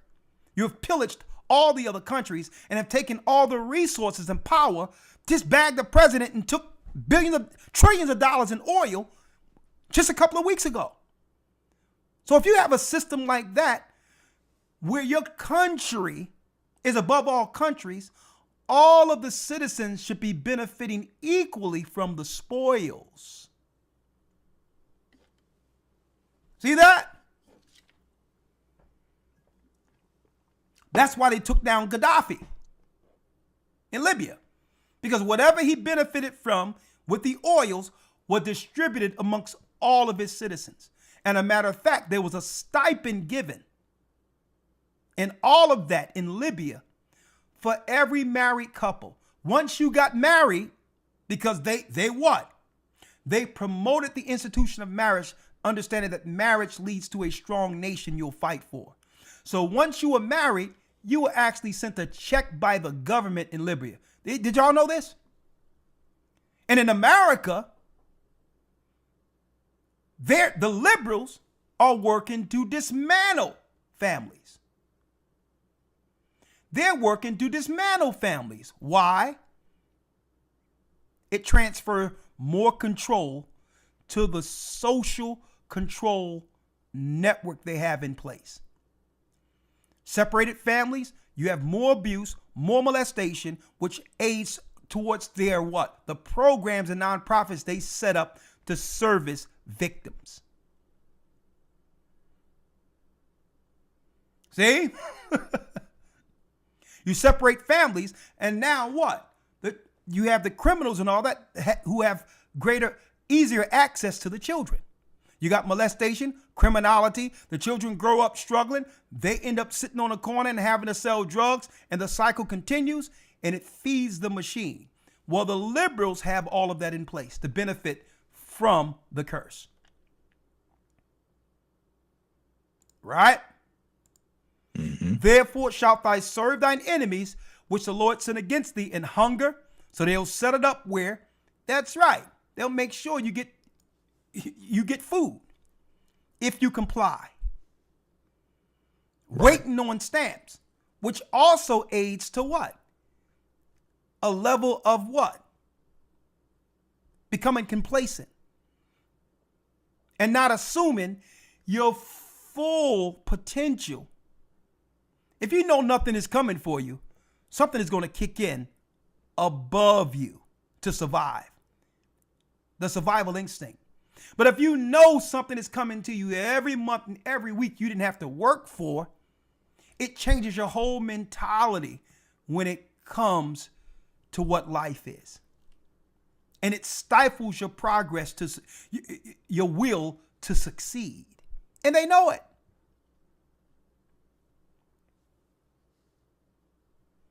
So they'll always scare you into backing the liberals to say, okay, if you don't back us, we're going to take away this and take away that. When really they should be giving you the knowledge immediately on how to live without it. But if so, then what good would the liberals be? Their NGOs, their non-government organizations would become void. So again, the curses is what? Setting up a system for systematic destruction, or a model that can keep the curses in place over the slaves. We have to make sure at least they can eat and have a place to stay, but what? But with requirements. You can't make this much. You cannot be bringing in that much to entrench you on the bottom. Mm-hmm. And I know people who would say, well, if I get paid, I gotta get paid under the table, because they find out I'm going to lose this or I'm going to lose that, or won't get a better job in fear of them losing their home. And if the liberals were really down with the people, they would allow you to make more money while living there for a time, but give you some time to pivot. But they can't have that, because you may end up making enough money to live next to them. Mm-hmm. See? These nut jobs that's protesting and all that, they don't live in the inner city. But they'll tell you they living off of what? Tax money, nonprofit money. They buying houses and all of this off of taxpayers' money under these NGOs to keep you in place. But if you're living on assistance and try to get enough money to one day buy a house, they won't allow you to save. They find out immediately what you're making and try to evict you. These are liberal laws. Shouldn't they say, well, listen, we're going to allow you to stay there for at least 2 years to save your money, so that now you won't be dependent on the free subsidies anymore. I'll give you 2-3 years. We know you're making more money, but that's good because you can save in one day, scale to a point where you don't need the system. See that? So they put that curse in place. It is nothing but these liberals. Right? And check out what it say here, finishing up 48. Read it. And he shall put a yoke of iron upon thy neck until he have destroyed thee. Look at that. So basically summarizes everything you just stated, how you feel bound to them. Now, you feel like you have to support them, because if you don't get your subsidies. You don't get any food. You don't get any housing. Yeah, no clothing. And then they put a yoke, or what? A burden on you. When now you're beholden, you're yoked to them now. Even though you don't agree with anything they're teaching, anything they're about. You're not about putting a dress on your son. You're not about transitioning girls and all this. You really know that it's wrong to abort children. But now you're yoked to them for the sake of what? Existing. Mm-hmm. If I'm not down with this party, even though I know it's evil, then I'll lose everything. Huh? I need y'all to check this out. So now, Elder Lawyer, a nation divided against itself cannot stand. One reason the nation is divided more so than ever is because God's people have begun to wake up. See, but now, keep in mind, both sides were getting paid off of keeping us at the bottom. The more we rise, and overcome the curses, the less riches go to either side. And now they're scrambling for who's going to have control now that there's less for them to divide. This is why now they begin to fall on one another. Democrat against Republican, liberal against conservative.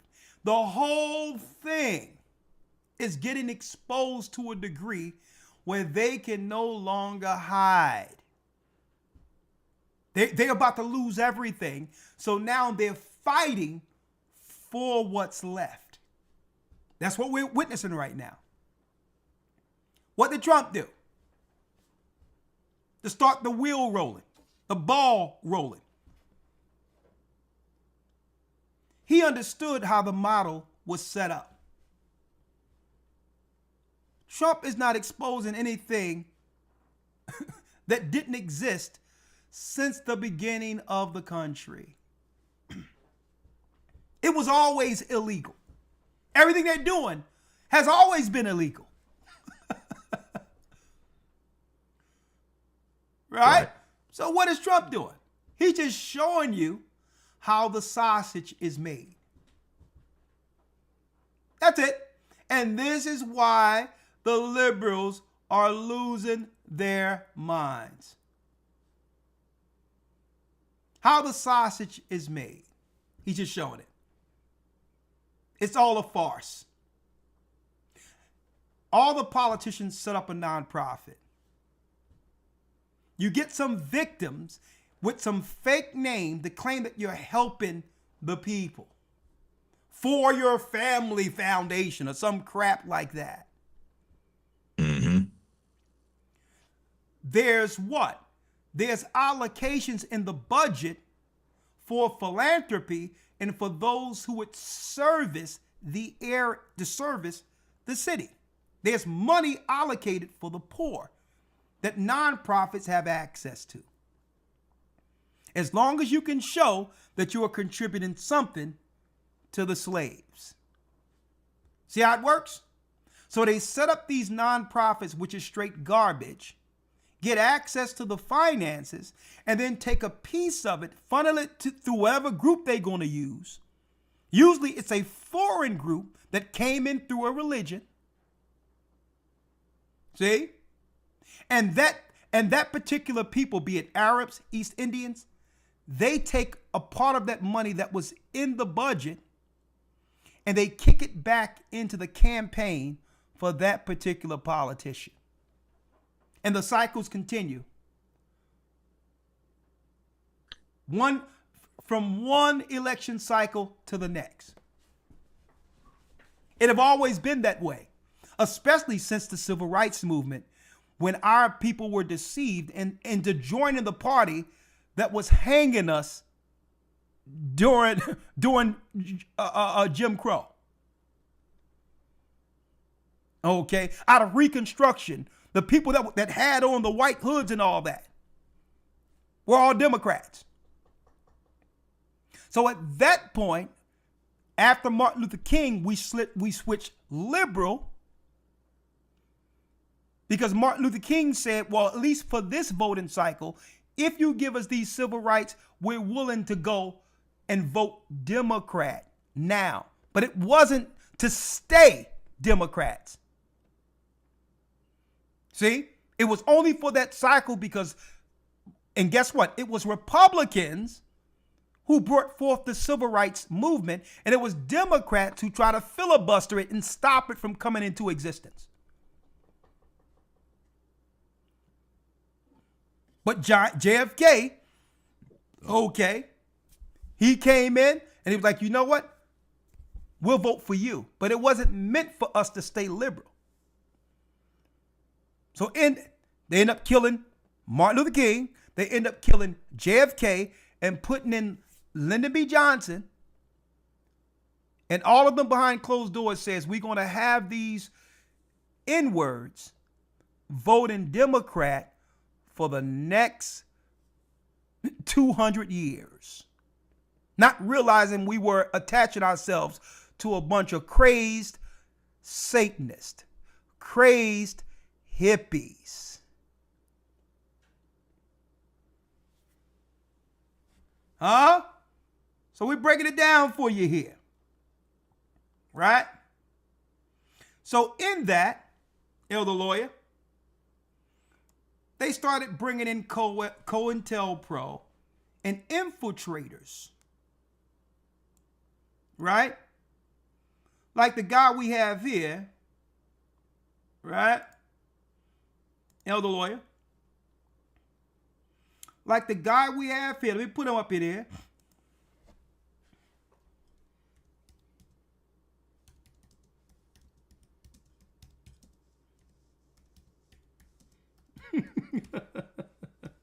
Hold on. Need y'all to check this out.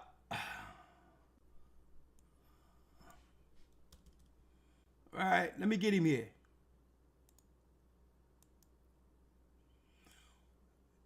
Paul Birdsong, Elder. You heard about him? Yes, sir. All right. Here go your homeboy. Right? I think the DNC pulled him out of their orifices. Every time that there's a protest or something, they pull out some of their quote unquote, what I think operatives. This was your man Birdsong at the Michigan State Capitol 5 years ago.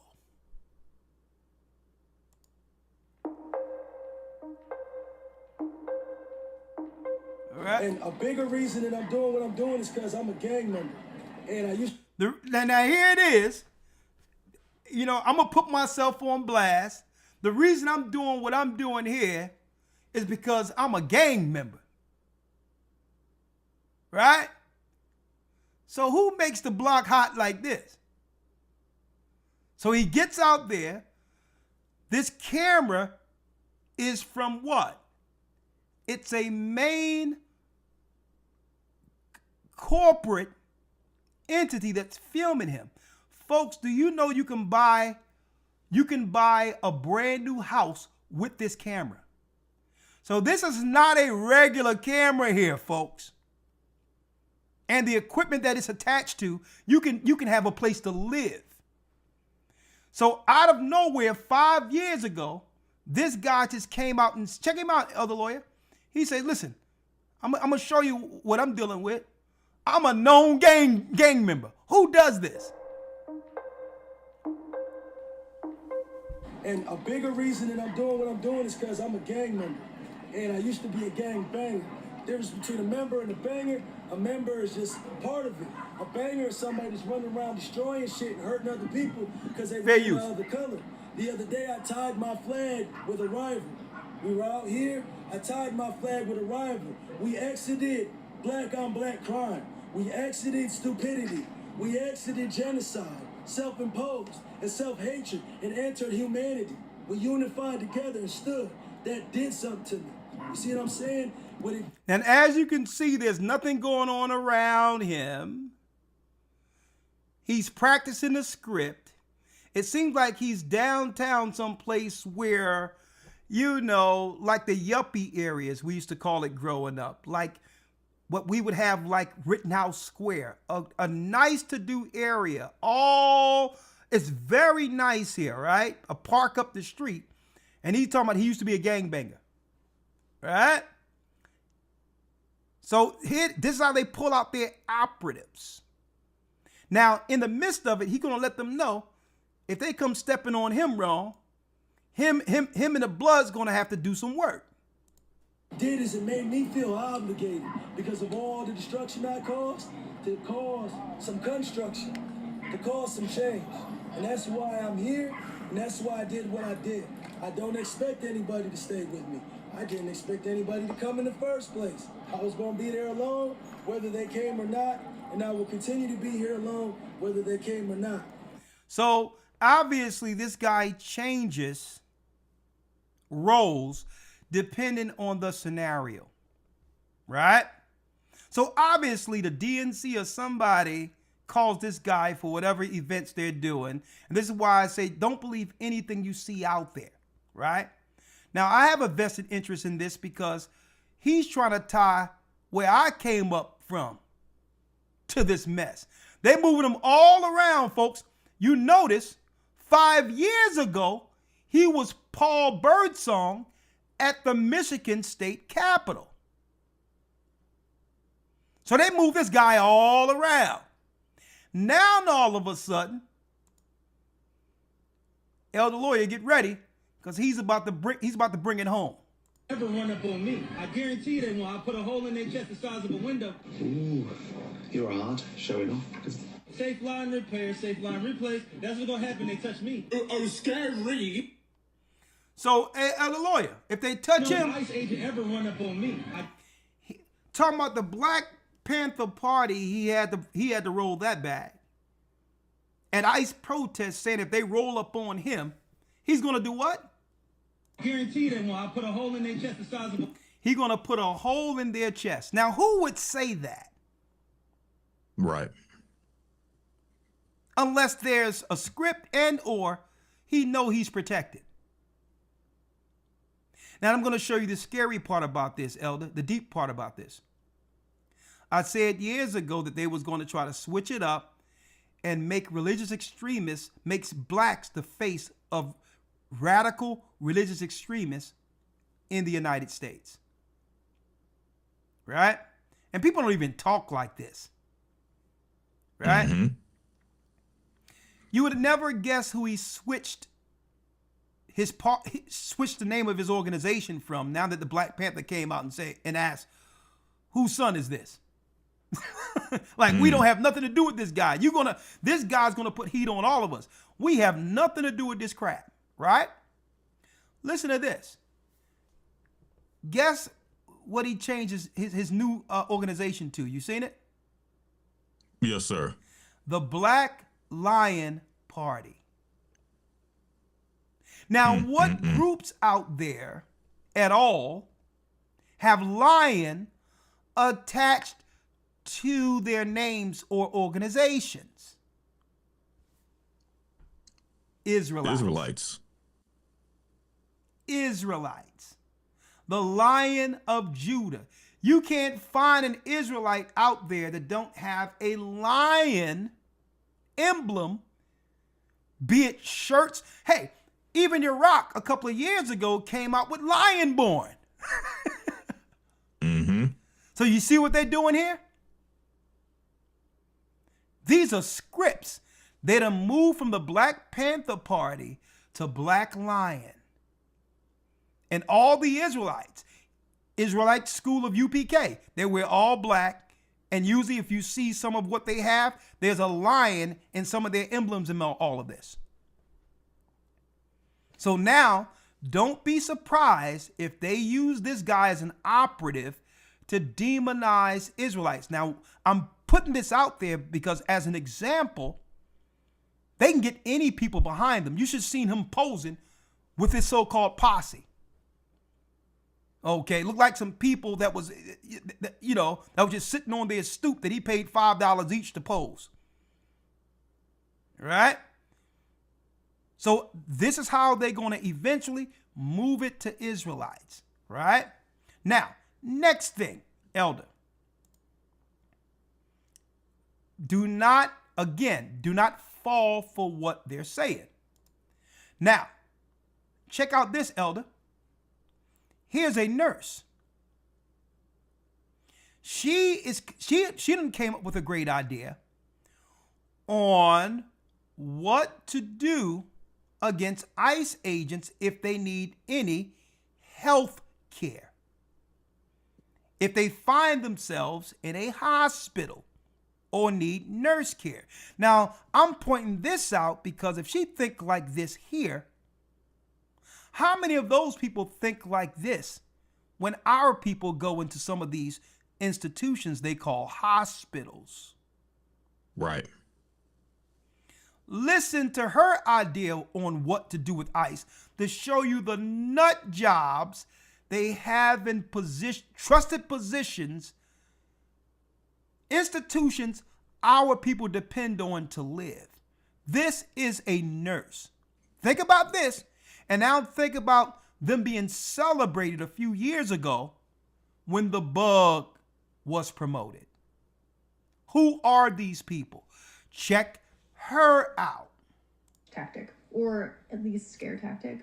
All the medical sabotage tactic, or at least scare tactic. All the medical providers grab some syringes with needles on the end. Grabbed some syringes with needles on the end. Now, let alone, you can look at her eyes, she's bugged out. Let's first start there. Okay?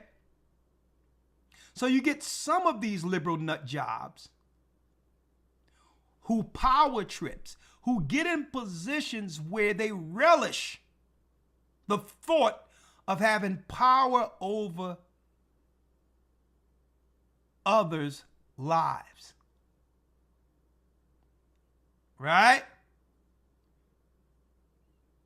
So when you get some of these quacks, some of these nut jobs, they go into some of these trusted institutions because to them, they get a rush to know at any point, at any moment, I could take a life and guess what? Nothing will happen to me. Right? So these crazed, liberal, crazed white women. Right? All the medical providers grab some syringes with needles on the end. Have them full of saline or succinylcholine, whatever. She even putting out the drug that she know will paralyze and or unalive people. I need y'all to think about, these are the people that we're supposed, that our lives are in their hands. She even put it out there what all the nurses, the liberal nurses, need to do. And now I understand why Bill Gates years ago said, well, if grandma or grandpa, if they are, don't live an extra 3 to 4 months, and we can hire more nurses and teachers, that's a benefit. If we can take away a few months that, of grandma or grandpa, and then we can finance more teachers and nurses, then, but no one wants to talk about that because it's the death panel. So if they decide that, guess what, your mother and father in the hospital, and they want to pull the plug or do something where it saves because now they're not going to get the Social Security or retirement, that money can go towards more teachers and nurses. Now we understand why he was spouting this. Look at what they want to invest in.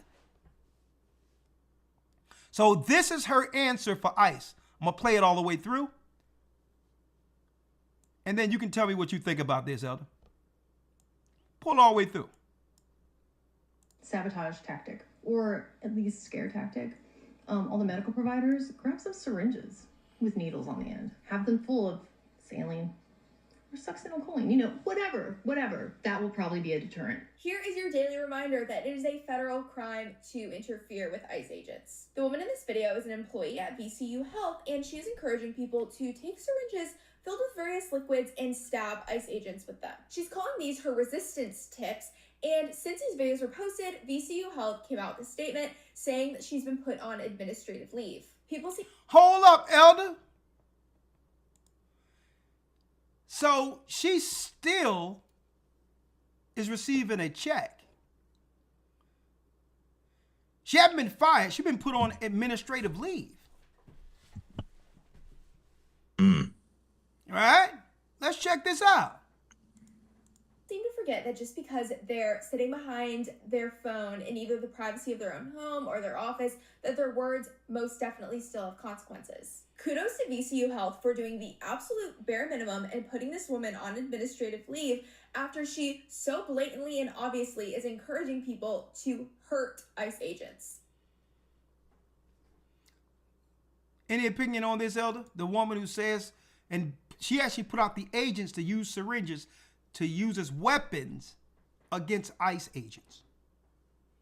Now, think about this in the vein of what we've just gone through when the earth shut down a few years ago. You have anything to say on that? Not much outside of if you're willing to use it for this cause. What stops you from using this same tactic, as she called it? She referred to it as a tactic. What stops you from using this tactic on any other group that you don't agree with or that you don't like or that doesn't favor your opinion or your political views? Because that's her personal view on how to nullify an enemy. So then we have to really have to understand her view of what an enemy is and what happens when they're under her care. Suppose she have a problem with black people. See that? Right.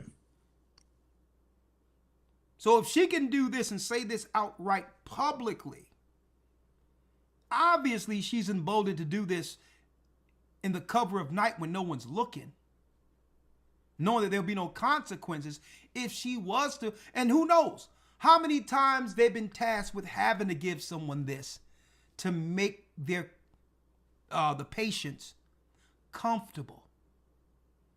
So she's desensitized to this point. When they're told to put something in that syringe that they know that's going to unalive a person because the family have agreed to it now, they become desensitized. They believe that giving someone this stuff is normal. They've been doing it so long.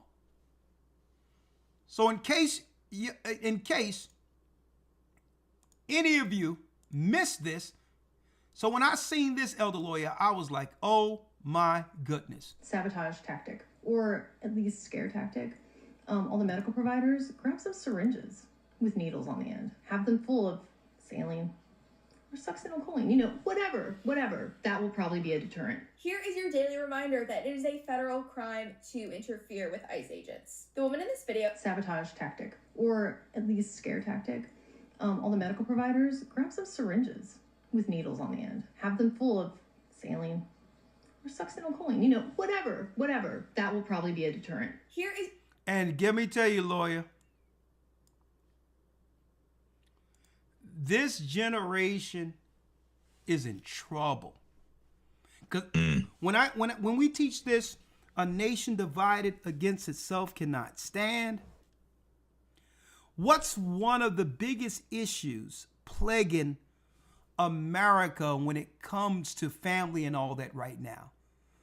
The fact that it's not just a divide between the conservatives and liberals. Men and women have been totally separated. I need you to think about this. In the scriptures, it talks about the lack of men at the very end of all of this. And what she just put out there, she just gave women ideas who are nurses. And you ought to think about this, folks. We're coming in a time where things are going to be harder. Money is drying up. Jobs are drying up and all this. Relationships on the rocks. And you're going to have a lot of women, after seeing this, that's going to find out about this, who works in nursing places, who's going to be using this as a weapon. Especially against a man who have an issue with and all that. The relationship ain't going right, or he done went out and now he's doing what he want to do. I'm going to tell y'all folks, you're going to have a lot of women saying, what is this again? Using Google, looking into it, nurses and all that, giving people the tools they need against men. It's coming. And don't tell me, Elder Lawyer, I'm showing my age right now.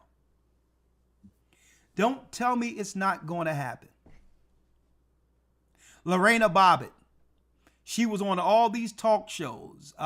Oprah was talking about it. Lorraine Bobbitt, she went, her man was doing wrong, and then his wife castrate him and go throw his member on the road. And on the talk show, all the women were laughing. And then there was an uptick, an epidemic of men getting separated from their situations. Right? When Waiting to Excel came out and Angela Bassett put all those clothes of her husband in the car and threw a match and walked away. Folks, we up in the hood and cars is on fire. So I'm going to tell you. So don't tell me that people who are watching this isn't going to do this and use it as a weapon. So it's when I put here a nation divided against itself cannot stand. This nation is divided on every level. The Most High separating the Israelites from the Gentiles. Us coming back to Christ.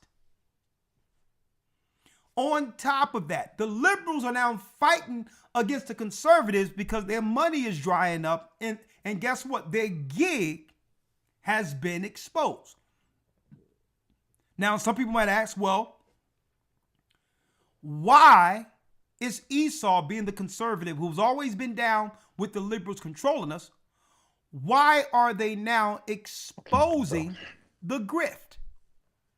The nonprofit grift that kept us enslaved? Well, if they're being paid to keep us under control, and we found out without their help that we're God's people, and they can no longer control us in their institutions. Let's get there real quick. Deuteronomy 28, Elder Lawyer, and 28 and 64. And 64. Let's read that. Yes, sir. Deuteronomy 28, verse 64. Okay. And the Lord shall scatter thee among all people from the one end of the earth even unto the other. And there shalt thou serve other gods, which neither thou nor thy fathers have known, even wood and stone. So in the curse, we would serve other gods, predominantly the gods of the Gentiles, like Nimrod and Semiramis under the Catholic Church when it comes to the wood, showing a dead man that have nothing to do with Christ on a cross as a form of religious control. Stone represent that rock in Mecca, which has nothing to do with Abraham. So why are the liberals getting exposed right now, and their grift is now being highlighted and magnified before the world? It was their position to keep us from ever finding out.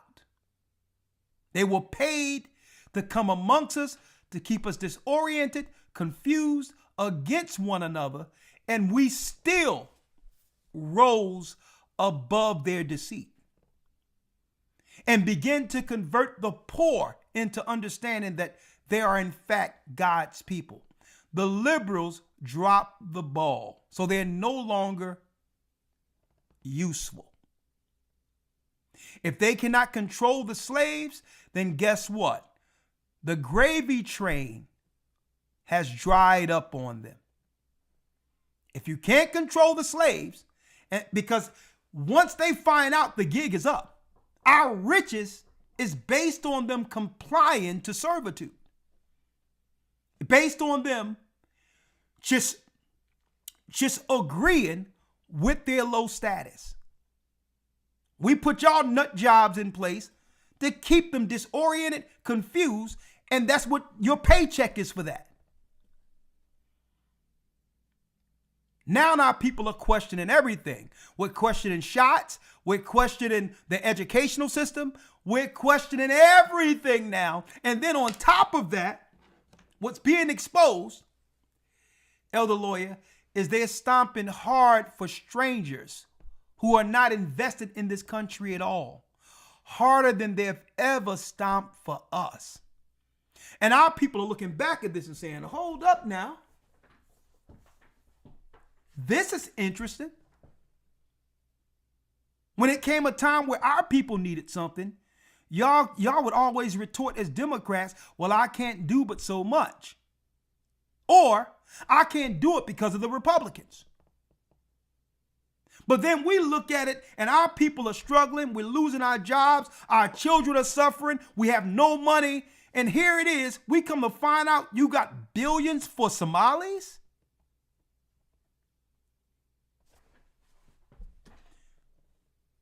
You know, Judah started looking at this and like, well, hold up now.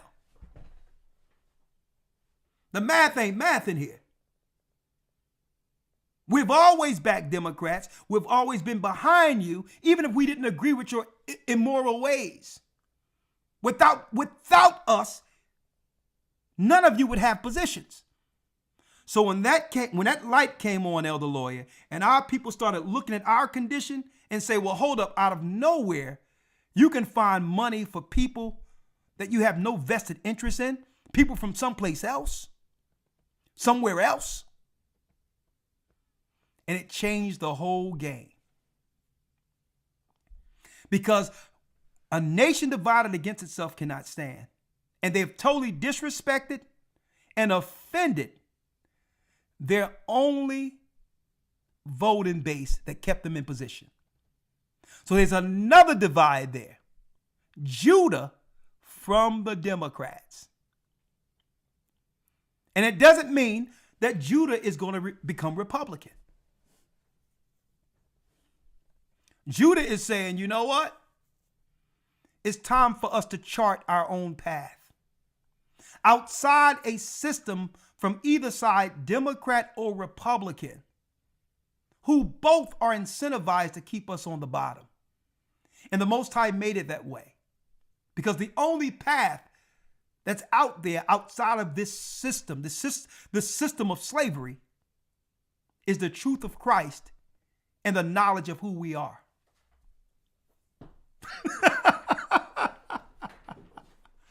Right?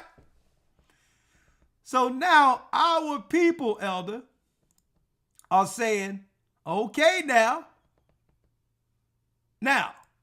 on top of this, Elder, you got Nick Fuentes, right? A card carrying, unapologetic racist. But guess what? I respect Nick Fuentes. Okay, I respect him because he's one of the few that's willing to speak honestly with how he truly feels. He's not like the liberals and others who feel disdain against us or against anything, but will conceal their evil intent by smiling and agreeing with us the whole time. One thing I can respect about this guy, you know what? He's gonna shoot straight. He said, listen, I'm for white people. I'm for conservatives. He says he's for white Christians. He don't have to apologize for it. He's for his people first. Thank you. On top of that, he's saying, well, listen, he don't want to pay no tax money where in his country he paying taxes for is being controlled by an outside entity.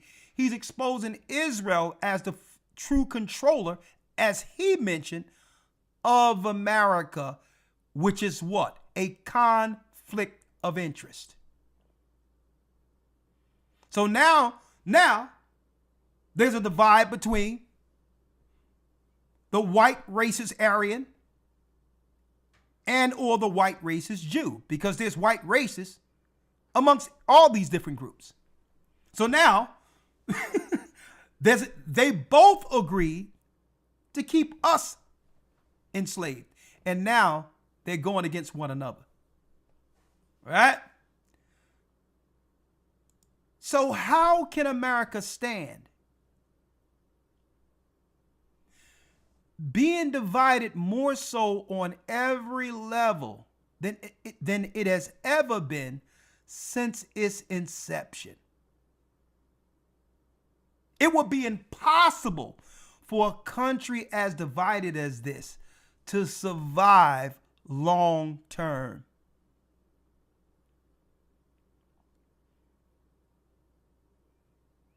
And I can give you some examples. Even though there was racism and division between blacks in America and the whites, Edomites who were over the enslavement, when it came time to stand together and rally for self-preservation, we united because we had something in common. We had families.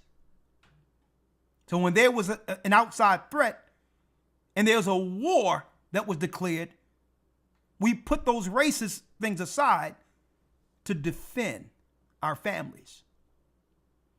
Every war, you can name it, be it a lot of people don't know this, the Revolutionary War, where America so-called gained independence from Great Britain. That couldn't have not have happened without the blacks. With a promise, and they reneged on this, with a promise to not enslave us, or to keep it, or work a program to eventually move our people out of slavery into the constitutional rights as what? An American citizen. A lot of people don't know this. We fought in those wars. The Civil War. Guess what? The North would have lost if we weren't there. Every war, we were there. Right? But now it's something different.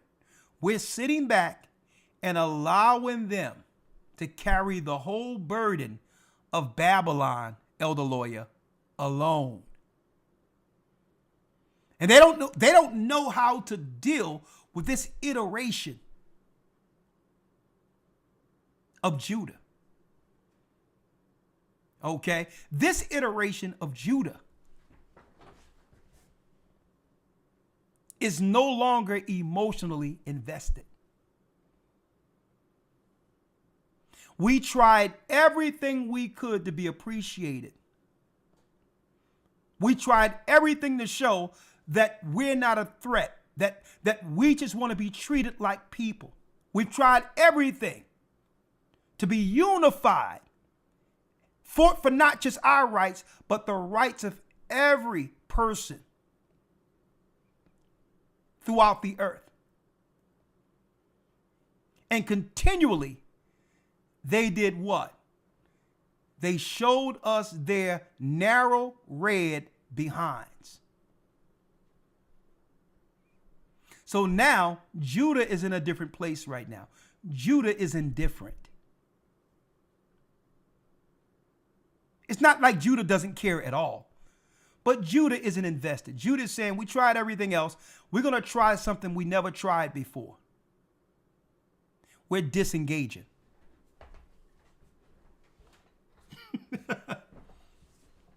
We're going to read our books, read our Bible, follow our God, and get our issues together amongst us. In particular, we expand this, being that we understand who we are beyond Judah. But I'm talking about the view from an American, Black American view, who are from the tribe of Judah. But now it's like all the 12 tribes that come to the knowledge of the truth. We're going to follow the Most High together. We're going to gather together, those two sticks together. And guess what?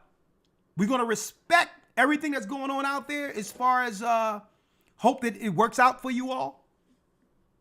But we will not engage for no reason. Right? Someone says we're eating our popcorn. There it is. Right?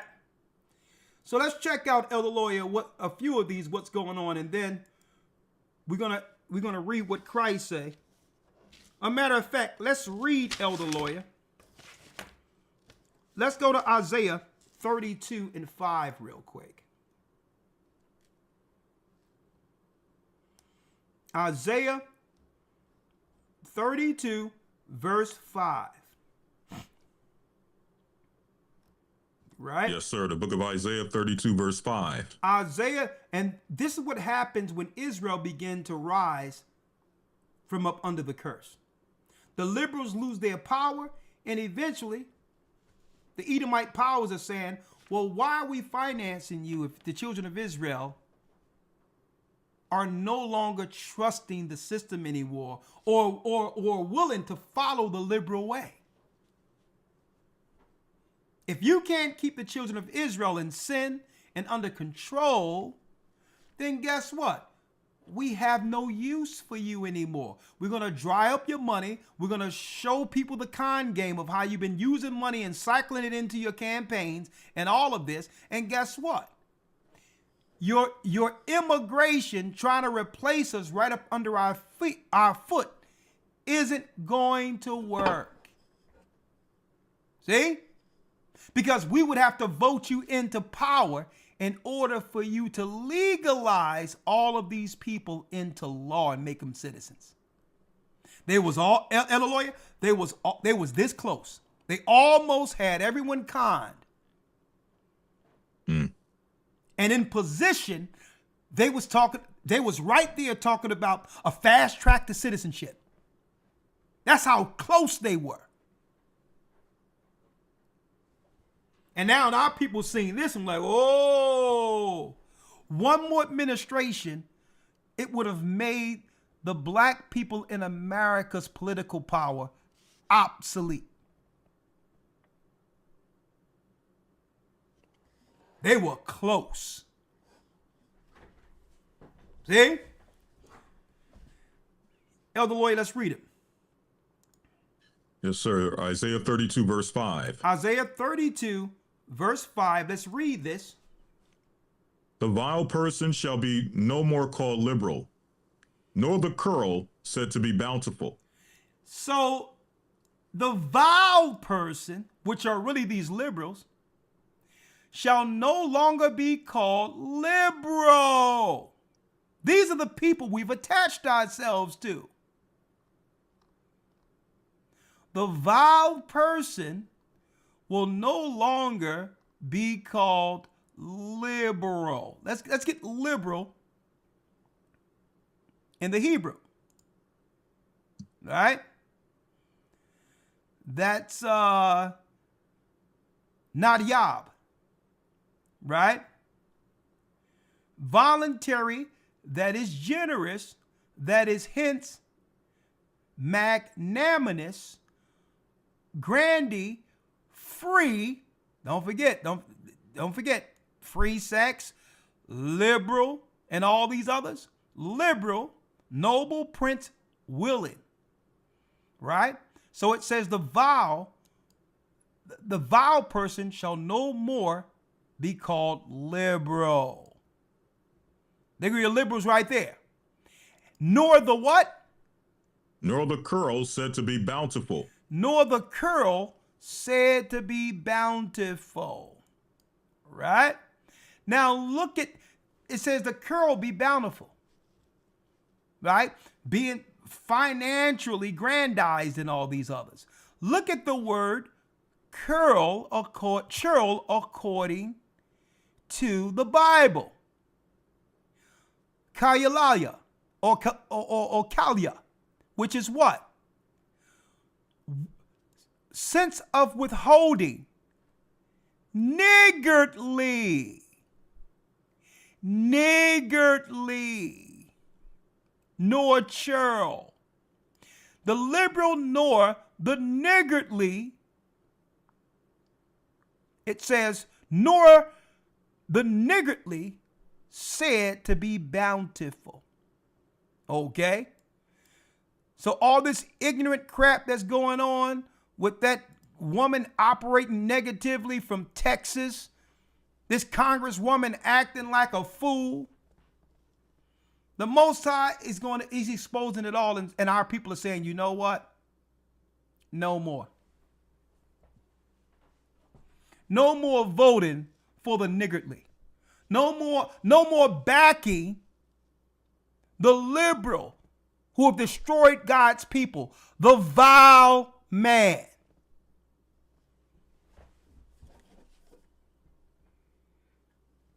The Bible exposes everything. They tied our people to a bunch of fools. And now that they can't control us, all of these Satanists, these liberals, have become expendable. That's why they're crashing out all over the place. And folks, it's not just Minnesota. That's just the beginning of it. Because that model had been set up everywhere our people are to undermine us. That same system over there. And we didn't know what the systems were. Seeing these Muslims come in, these East Indians come in, because we don't conversate with them. We don't do anything with them to know how they're actually leapfrogging us within one generation. But they've been dealing with this con for decades, undermining us while God's people suffer.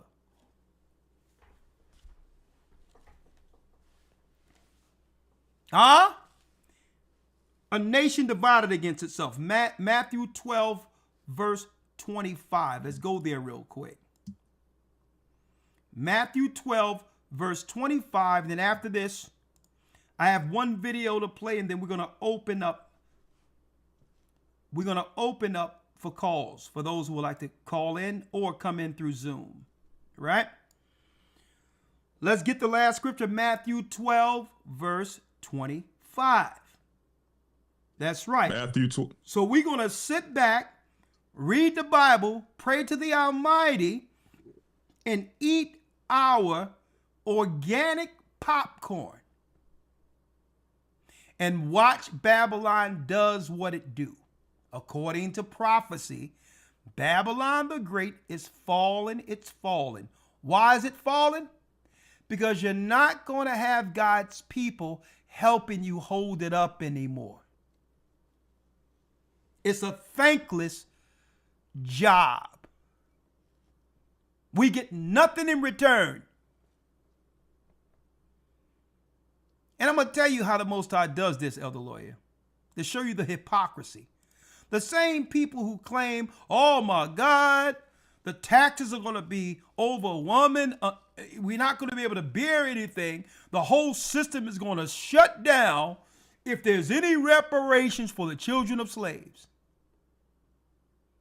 Only to find out not too long ago, they've been giving billions to other people right up under our nose, telling us, even while Barack Obama was there, that no one can do anything for the people who built the country. At the same time, trillions going into Israel, a foreign nation. Hundreds of millions went to the Ukraine. And our people were looking at it like, well, okay, I'm sure, that's foreign things that we probably don't understand. But I'm going to tell you what got up under our people's craw. When they seen how much money was being given away within the borders, within the country, under the black and brown people, and none of our people who built the country received anything. At the same time, they're telling us they don't know where to find money for the people who actually built the country. Mm-hmm. Who've been taken advantage of by all races of people, including the people they bring over here to look down on us. I think that's when our people started looking at it like, oh, hold up. Okay. They done pegged us into a hole to be what? To be subservient and to be trodden down upon. It's our position to get stepped on by everyone. And our people are saying, listen, no more. Right? What did Christ say? Let's go there real quick, Matthew. Yes, Matthew sir. Matthew 12, 12 25. and 25. Let's read it. And Yeshua knew their thoughts and said unto them, every kingdom divided against itself is brought to desolation. Yeshua knew their thoughts and said to them, every kingdom divided against itself is brought to desolation. There's no way America can survive with how individuals and races are divided on every level. On every level. You think about it, there's a divide in every area of the people who's tasked with defending the country. Right? Families can't stay together. Man can't stand woman. Woman can't stand man. Children are out of control. They don't want to listen to the parents. The parents have given up trying to guide the children. The conservatives against the liberals. Now you got these people losing all of their money now that they're getting exposed. All right? They running in front of ICE trucks and all that, saying, oh, what's going on? Protest, waiting for us to come out. And guess what? That's right. The cavalry isn't coming.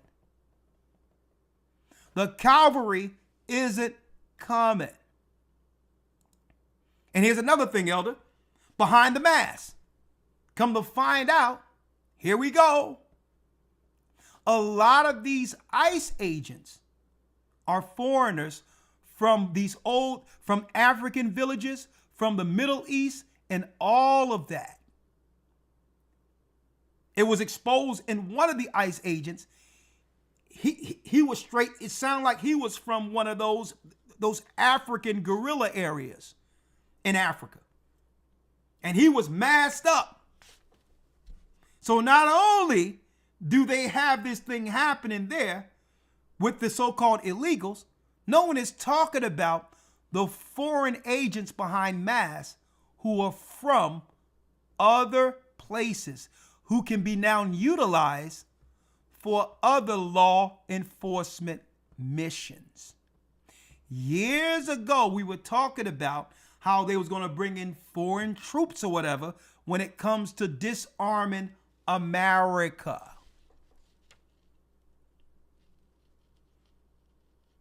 Okay, so that's going on too. A nation divided against itself cannot stand. Is brought to desolation, read. And every city or house divided against itself shall not stand. And every city or house divided against itself shall not stand. Well, doesn't that sound like America? So now what we must do is come back to the Almighty, circle the wagons, get with those of like mind, and brace ourselves to navigate through this trouble together. It become what? The cage of every foul and unclean bird, which means when they brought all these people into America at once to undermine us, well, these nations brought forth the demons and spirits that destroyed their communities from where they're from and the countries where they're from. Well, that's what came over to America with them. And that's the price they were willing to pay to keep the child of Judah in particular from ever rising, knowing our task is and was to wake up the 12 tribes everywhere. So the price the Gentiles had to pay was to bring all these people over, knowing that once you bring these people over and divide the family through all these social programs and all that, that eventually they was willing to sacrifice the country to keep Judah from ever rising. See? And now they've opened up the proverbial Pandora's box. There's no reeling this back. There's no reeling this back. What they have allowed to let loose will not stop working until Babylon is no more. The only refuge is the new Noah's Ark, who is Christ. That's the only refuge. They have done so much destruction to family. They have done so much to divide the man and woman. And all of this, folks, is because they could not stop what the Most High was doing with our people in the awakening. They're throwing everything at us at once, and we're still rising. We're still rising. And guess what, folks? We are not to fear. This is what freedom looks like. If the Most High kept this thing stabilized for long, we would begin to think that what? America was the kingdom that was promised. See? We must seek for something greater than this now. And there's no other place better on earth than America. So once America's done, we have to seek for something greater. And what's greater is only what the Most High promised and what Christ can provide. I thank the Most High that what comes next belongs to God's people. Huh? Hold tight. We got one more video to play, and then we'll open it up for calls. Elder Lawyer, you think you can go another extra 30, 40 minutes with me tonight? Yes, sir. Let's do it. All right, brother. We're going to take a quick break. We'll be right back in a moment. The Bible. Is it hard to understand? When it comes to reading the Bible, the first thing that comes to mind is the fact that this is the Word of God. The seals have been broken, and the truth is here. And when we go throughout the scriptures, when we go throughout extra biblical records, we find that the language that God employed, that He used to create the heavens and the earth, was the Hebrew language. Christ said, I came for the lost sheep of the house of Israel. But yet no one, no religious leader, no religious church out there anywhere can now identify the 12 tribes of Israel. Can we?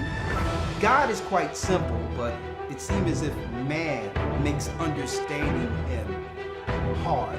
What are those mysteries? The truth of your book and the truth will make you free. The Hebrew and Bible Academy. You're invited.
All right, jumping right in. And yes, Hebrew and Bible Academy, you are invited. We will be taking enrollments in 2 weeks for the new academy for those who would like to be a part of that. Go to historytimes.org, historytimes.org.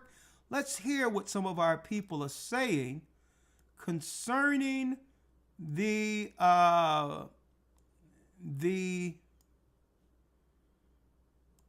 why our people are saying persona non grata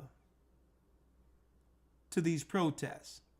All right. We are not to get into this at all. This is none of our business. Okay. They're distracting people because they're going into the midterms and they don't want people, demo nuts, don't want people talking about all the money they're funneling through these non-profits. It's not just in Minnesota. The protest they're doing is to take the lens off of all of the shenanigans that's not just in Minnesota. This stuff is everywhere. All right? So we have nothing to do with what they're talking about. Now, let's go into this real quick, Elder Lawyer.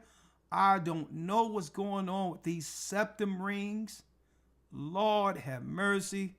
Have mercy on our soul.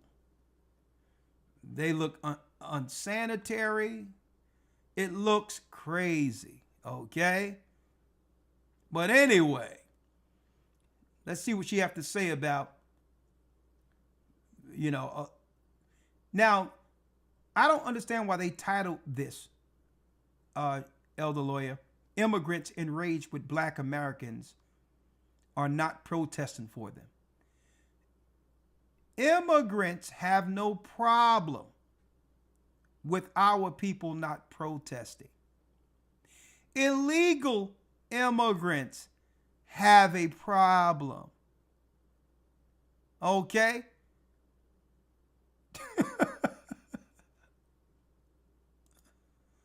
I mean, think about this. We travel to how many different countries? Like 3 or 4 separate countries, right, Elder Lawyer? Gone. Probably more, right? We did France, the Greek islands, Egypt, England. UK, yeah. Right? Right. And there's rules in place, right? Mm-hmm. While I was in the Greek islands, dealing with, because, I'm a singer by trade. I'm a songwriter by trade. I did jingles and all that. You was there when I was over there. Right. And because we have to sustain. We have to use our talents to sustain.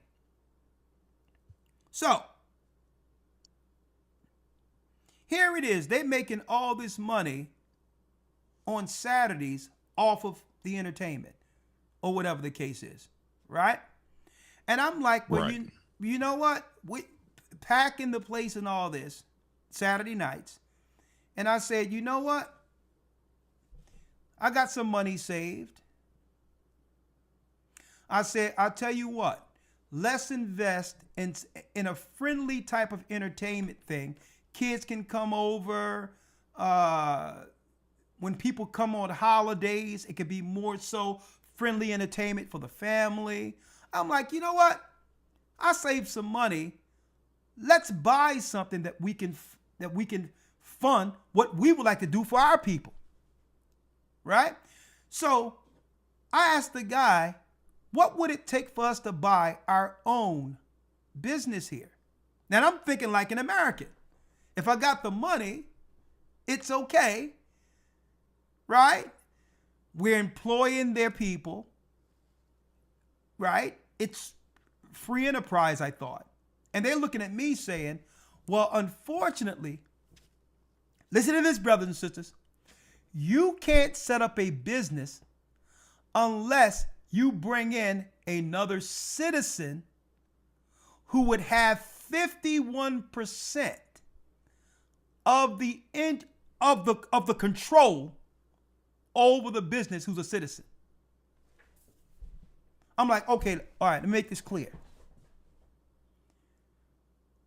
My hard-earned money that I've worked towards, saved, I put the money in and get some Joe Splo from your country to become the controller of the country. And all he's bringing is the fact that he was born here. They was like, well, yeah. I'm like, does that make any sense to you? It's like, of course, it makes sense. It's more you than us. If Americans were to come over here and do what you're doing, we would cease to exist because y'all have the talent, y'all got the money, y'all got all the things, and our people we borrowed out of business. So not only would I have to get citizenship, I would have, and in Egypt was the same way. But if you set up a company here, anything you set up, one of our citizens must have 50% or more ownership of that particular business. But they can come here to where our people slaved, get a business, and guess what? They don't have to, there's no requirement for them to have one of us as partnerships with their business. While in the same neighborhood, they prop them people right where we live, knowing the laws back from where they come from would prohibit me, our brothers and sisters here, from doing what they're doing in our neighborhoods.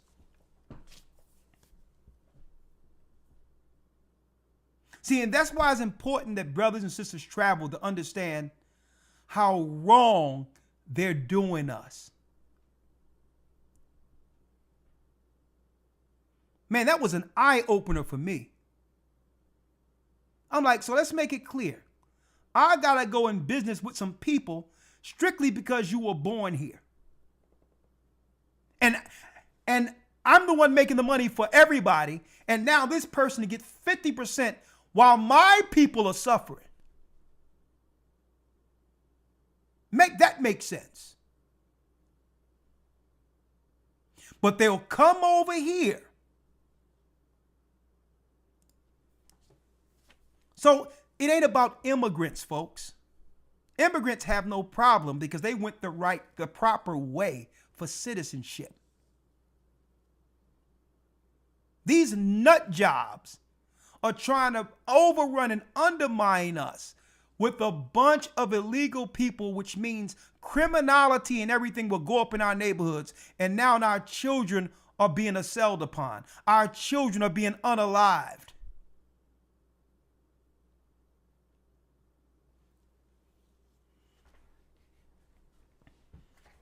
See, I'm glad, Elder Lawyer, we was able to travel the world to understand how much these people have taken advantage of us. And then what they'll do. I'm going to tell you what they'll do. In Egypt too. This is what they do. You set up a business with them. They learn your model. They learn your secret sauce on how to you actually make your business run. And what they'll do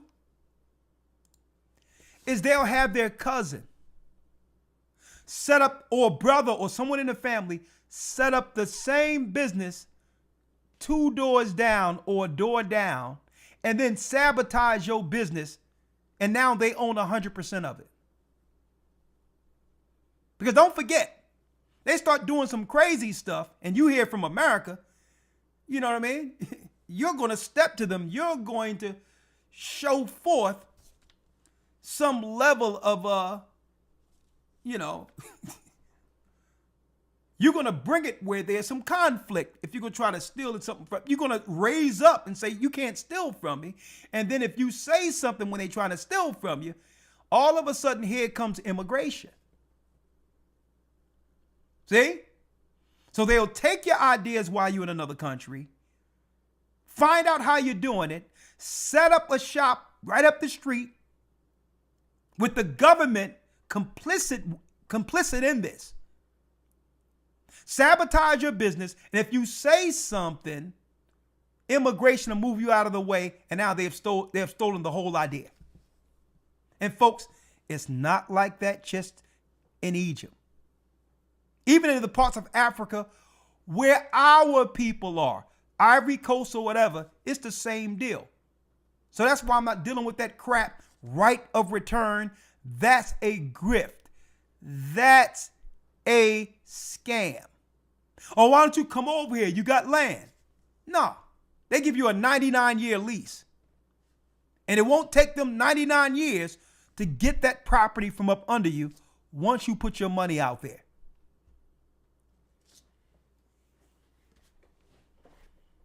All right? Fair use.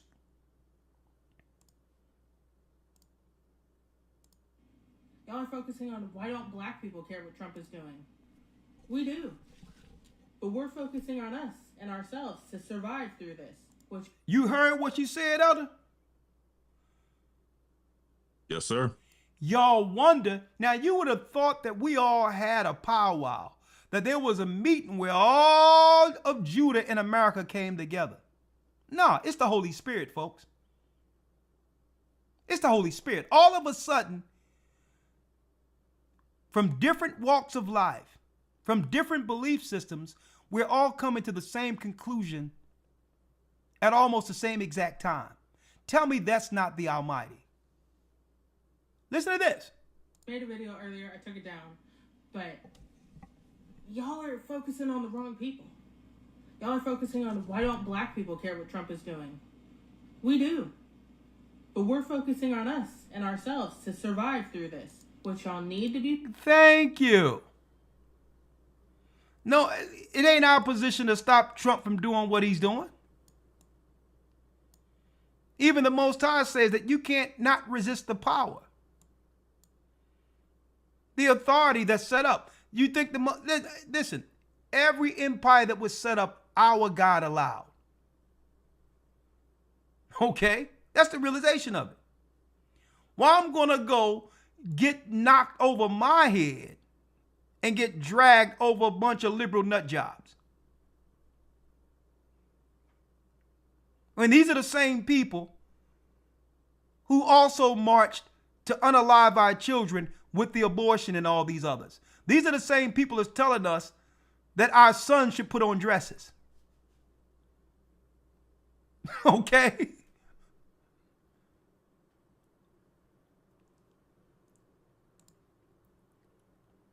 Be focused on instead of, well, why aren't black people actively protesting and doing all the things that they usually do? One, because we told you we're not going to do that anymore. Okay? We told you. Y'all didn't listen. Two, because we can't help you as much as the people you need to help you. Okay? You need white people. You're focusing on black people, you need to focus on white people. You need to get their attention, their compassion, their empathy. And that's a great point, because they told us in America, Elder Lawyer, that white people were the majority.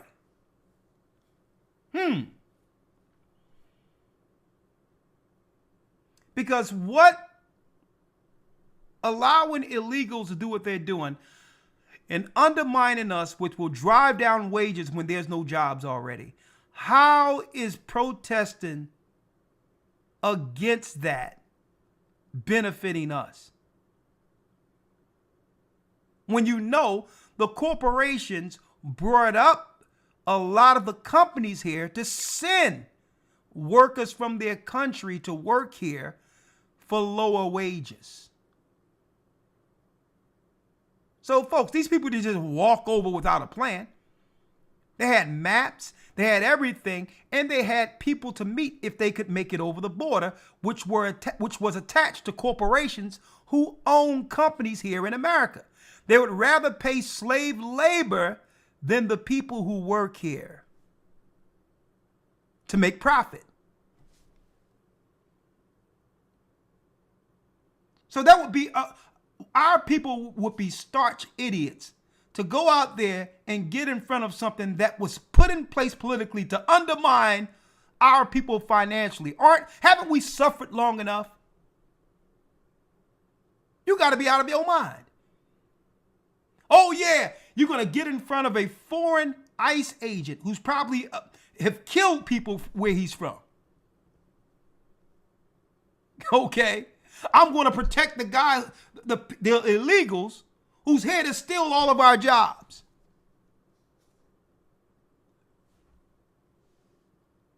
their social and political power. You're focused on the wrong people. You're focused on the wrong demographic. Black people don't make up the vast majority of this country. We don't make up the vast majority of politicians.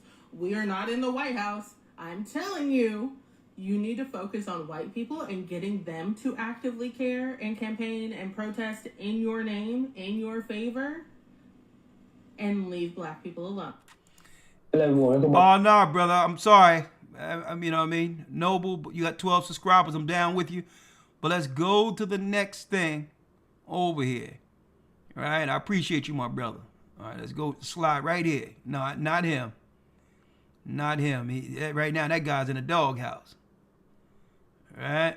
Let's get you right by. Right? No, not you, brother. All right? Corey Holcomb did some straightening there. Now, understand what we got going on here, Elder. You got young women waking up and saying, this is not our fight. Now, I'm going to ask you, Elder Lawyer, why would this be, according to your view on this, why do you think this would be a white person's fight?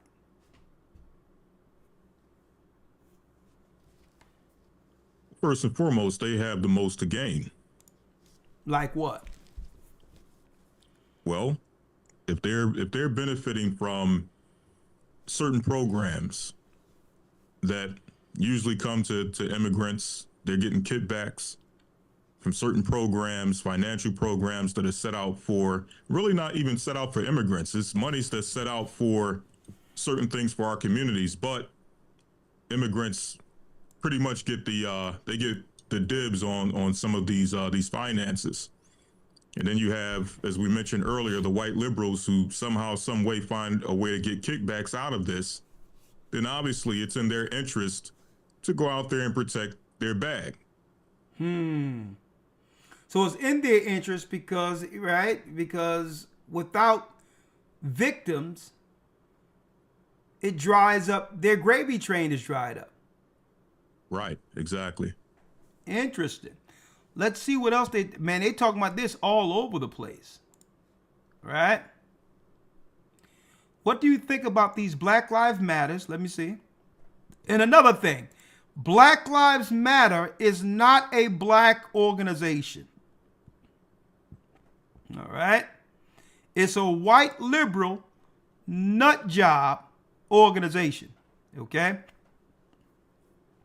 If Black Lives Matter in America, then they would have all came together and gave reparations to the children of slaves. All right? That's the only time Black Lives is going to matter. All right? Find out what you gave to Holocaust survivors, Israel, Ukraine, illegals, and guess what? Stop all of that and give it to the people who built the country, and then we'll realize that Black Lives matter. Okay? Get out of our schools. Get your health, death care, mental health garbage out of our community. Leave us alone and allow us to find our own way with our families. We do not need your help for anything outside of getting out of our way, staying out of our way. How about that? Black folks not marching.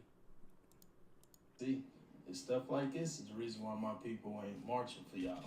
Listen closely. Over equality. Wait your turn, and to those young Raza or Raza want to believe that, you better turn your TV, brother.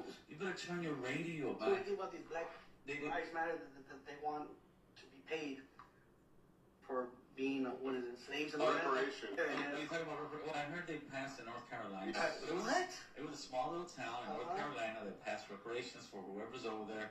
I'm sure they'll try to do something out here in California. I think they already actually got a little board going that they're going to start looking into it. That's what we, the Raza, need to step up, protest, and I'm talking major, and turn around and tell them, no, nobody get reparations until the Native Americans and the Mexicans get ours first. We've been working to the... Now, see that? You got people who came over, Democrat shills that put in place to undermine us, who wouldn't have had an opportunity unless our people bled our blood soaked the ground of this country, who's sitting there on a podcast saying, well, blacks shouldn't get anything unless the Mexicans and North American Indians get theirs first. See that? So this is what? These are Israelites who have taken on Edomite talking points, not realizing they wouldn't be here at all if it wasn't for the struggle that came through civil rights. Right? So this is why the Bible says that the Most High says that he must what? Magnify Judah first, so that the tribes, that the others will not magnify themselves. That he must raise Judah first, so that the tribes of Israel doesn't what? Magnify themselves against us. They'll come over here and take sides with the people who oppressed us and did all types of diplomatic destructions on their particular country, which led to them having to come here in the first place. The same people who destroyed their country are the people who've enslaved us. And they'll come over here to the Americas and side with the people who have always destroyed Judah. And this is why we're sitting back looking like, this is interesting. Here it is, Elder Lawyer, when I got the knowledge of the truth, yourself and others, the first thing we're thinking of is, well, no, it ain't just about Judah. Like Christ says, it's time to gather the 12 tribes together under one king who is Christ. And love each other equally, knowing that we all have our separate curses and oppression under the same people. And these people will get a microphone in front of them. I'm going to show you the disrespect. We've always fought for everyone. And they'll come to where we are and say, well, no, y'all don't deserve anything. And I'm looking at this. And you wonder why Judah right now is saying, you know what? We're good. Sellouts. Now, of course, this is not the norm. This is not the representation of the 10 tribes that we come accustomed to knowing and loving. And the people amongst our church, they're nothing like these people. Because guess what? We have some of these, a lot of these, amongst Judah. Right? But I just wanted to point to this and say, you know what? It's deep. The disrespect lies deep with people who come over here without knowing the history of how they garnered the opportunity to be here. With what we had to suffer for all of the tribes.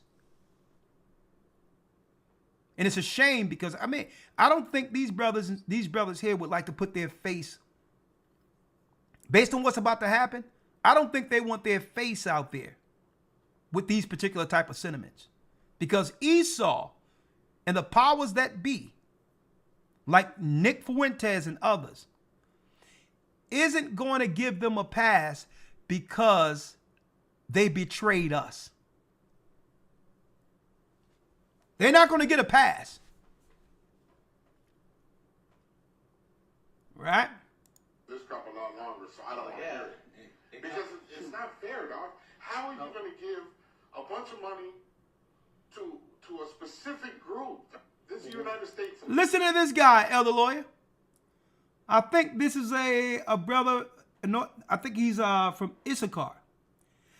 How are you going to give money to a specific group? This is the United States. Holocaust survivors, anyone? Right. Ukraine? Anyone? Mm-hmm. So he has a problem with it actually going to the people that deserves it.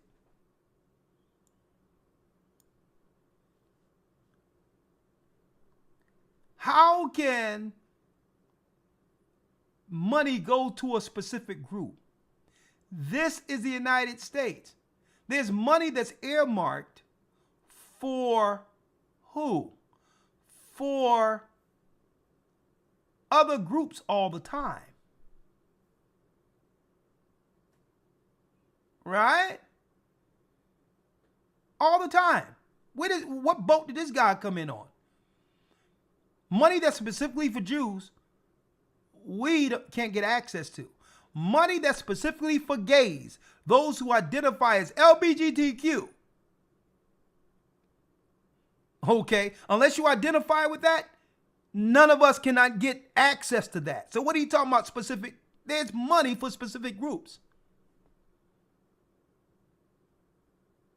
What the Hades is this guy talking about?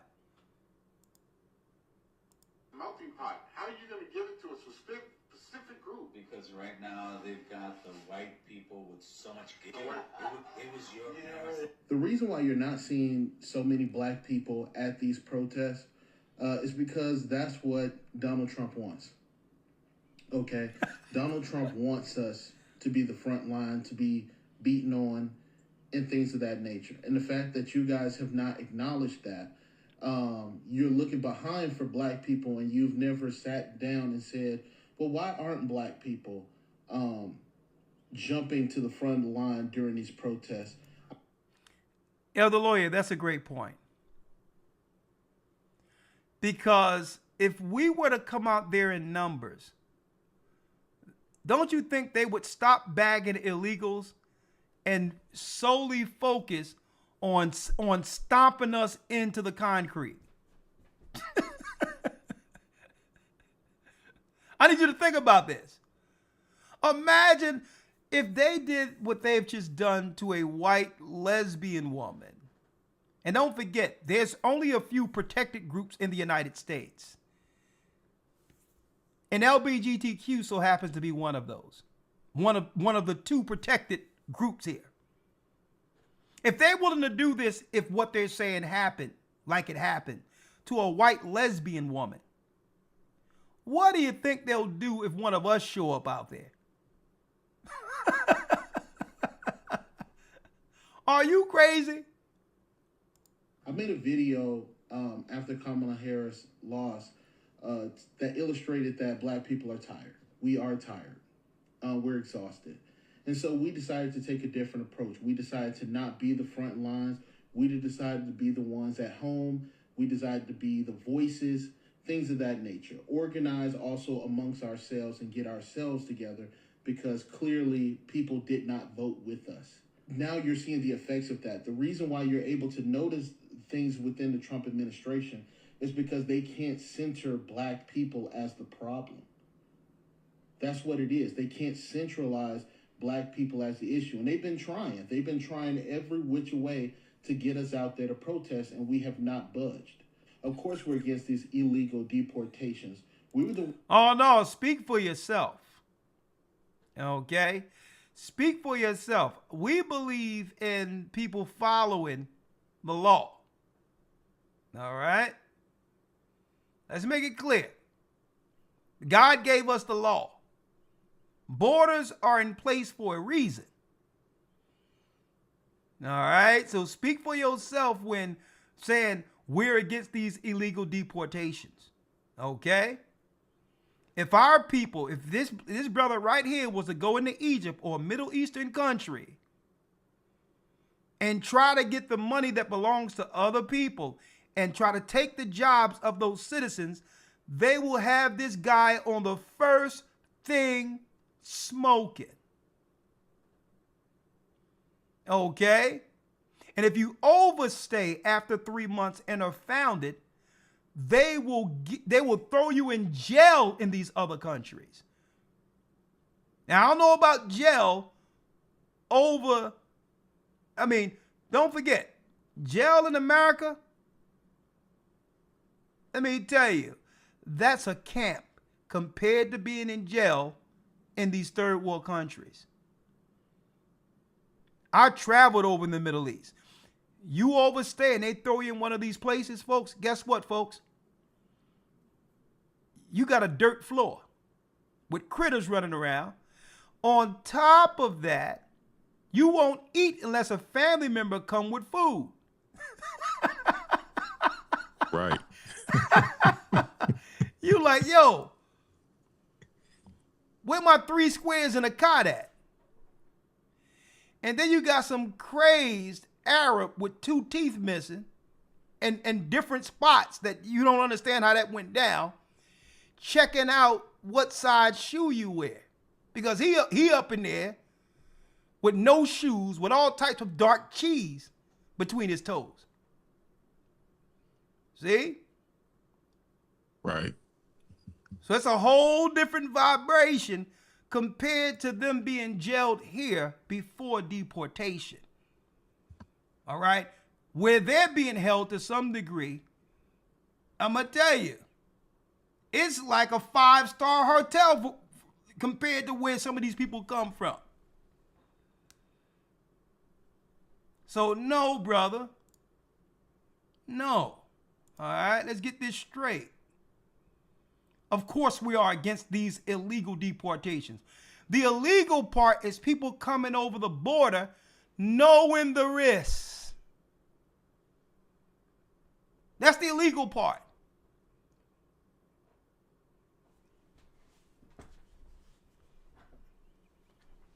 So that's why people have to travel. You have to broaden your minds and understand what's going on here doesn't make any sense. They came over knowing the risk. If I'm caught, there's a chance I will be deported. Nowhere in the world can our people travel like this and undermine another country and take finances off of the foods of the citizens' table and not expect deportation.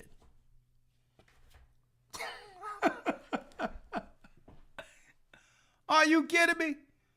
You got a guy looking at your fresh Jordans and you thinking, at least I'm going to get 3 meals in a cot.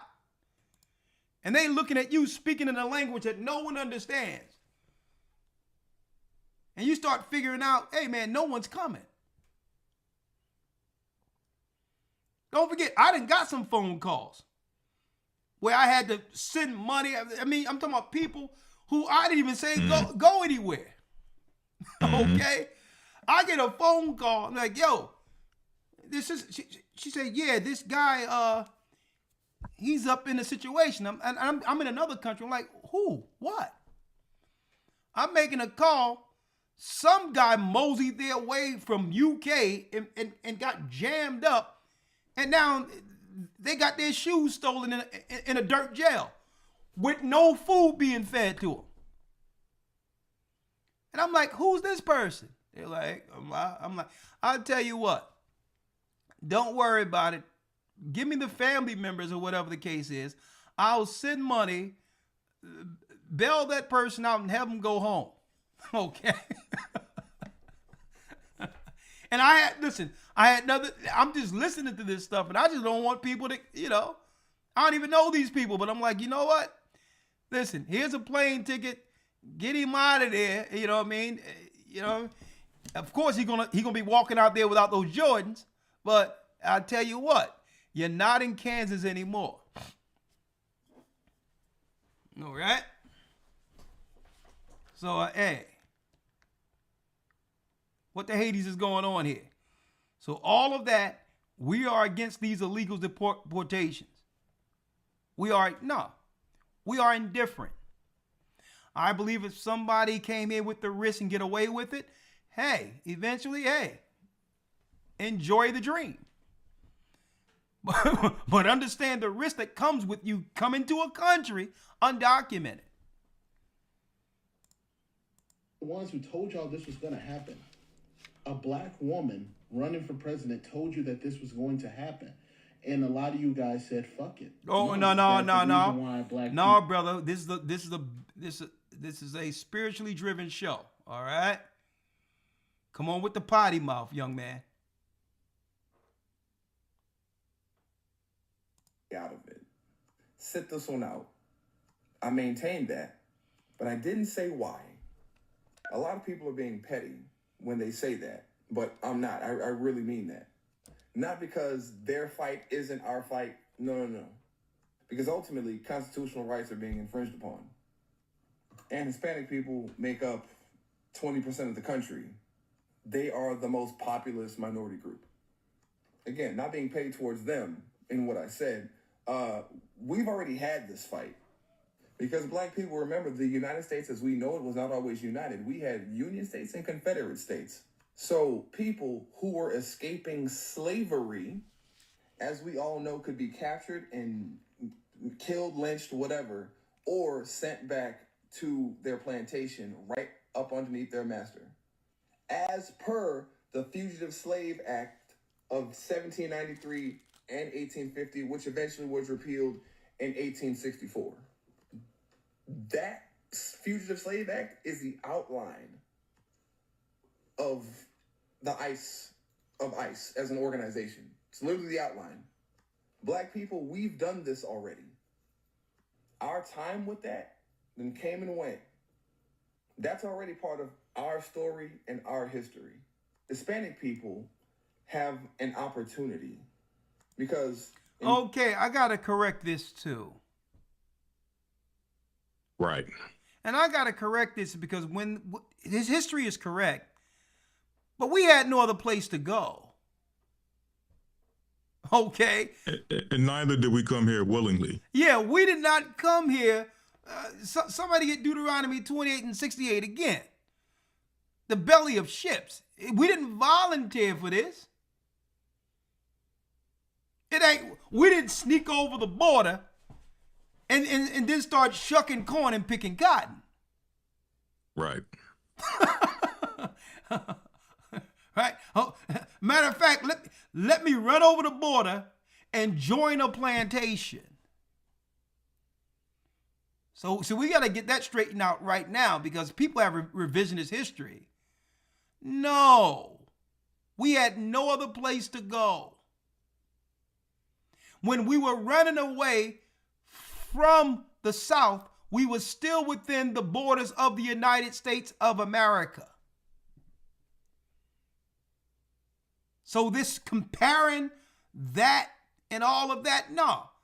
These people it's no separating from their family. If you didn't follow the law, you have a place where your family was before you broke the law.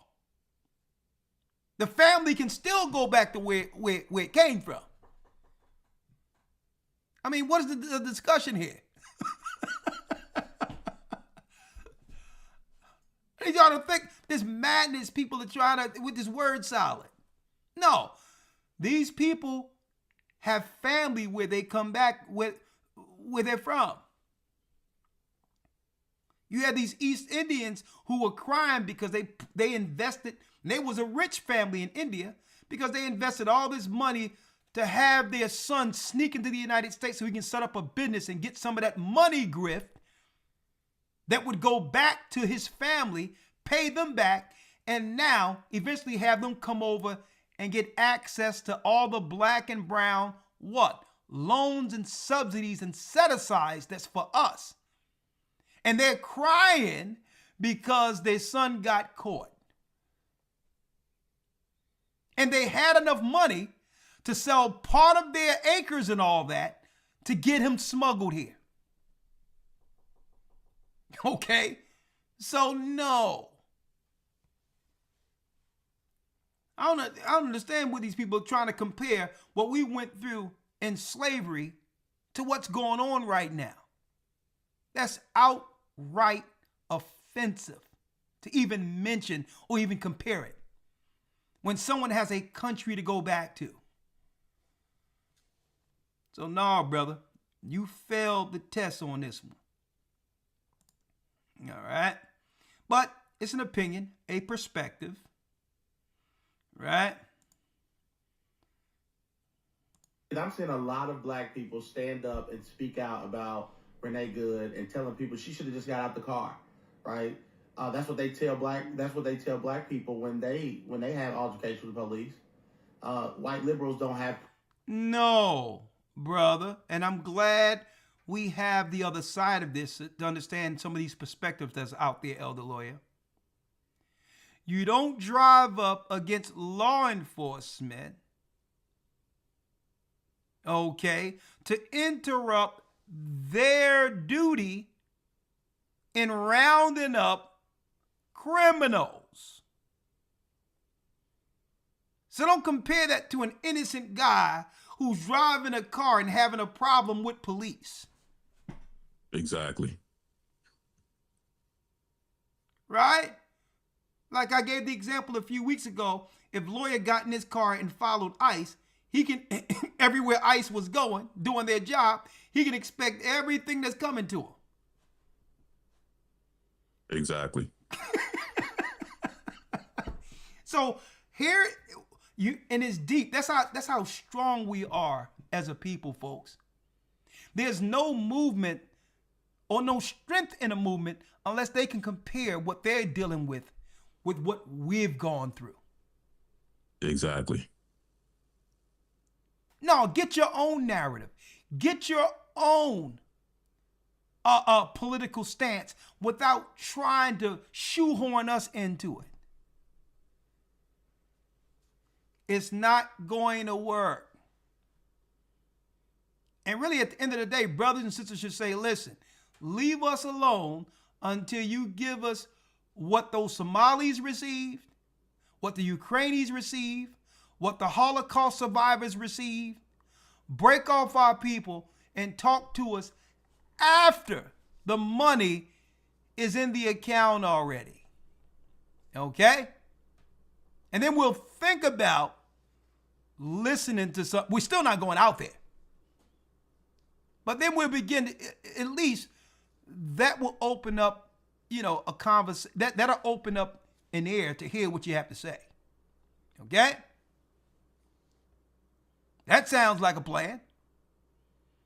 Privilege. And so I keep telling all these black liberals who want to interject themselves into, like, I'm going to talk about another video, how Black Lives Matter is at the Renee Good protest. Like, why is that a black issue? Now, I'm not saying black people shouldn't care, that this death should not be. Oh, no, we don't care at all. Let's make it clear. Okay? We don't care. Get out of the way and let these people, whatever they're doing, do their job. If someone isn't illegal, if someone is following the law, they have nothing to worry about. We don't care. For the whole country, even though she was not a victim, but it's a sad situation that our country's at this place. But this is not black people's fight. Illegal immigration hurts black people more than it hurts white people, more than it hurts anybody else. Say that again, because it drives down the wages in a job market that's already dried up. You get Uber Eats, you get Amazon, you get these people coming and dropping things off. And like, well, hold up, man. I'm looking at your navigating thing. And it's not even English on your knapsack, on your navigation. Okay? It's like our people are suffering enough, and we should be able to benefit first for anything when it comes to being able to survive in the country where our forefathers were sold to. We should be able to benefit first in front of everybody.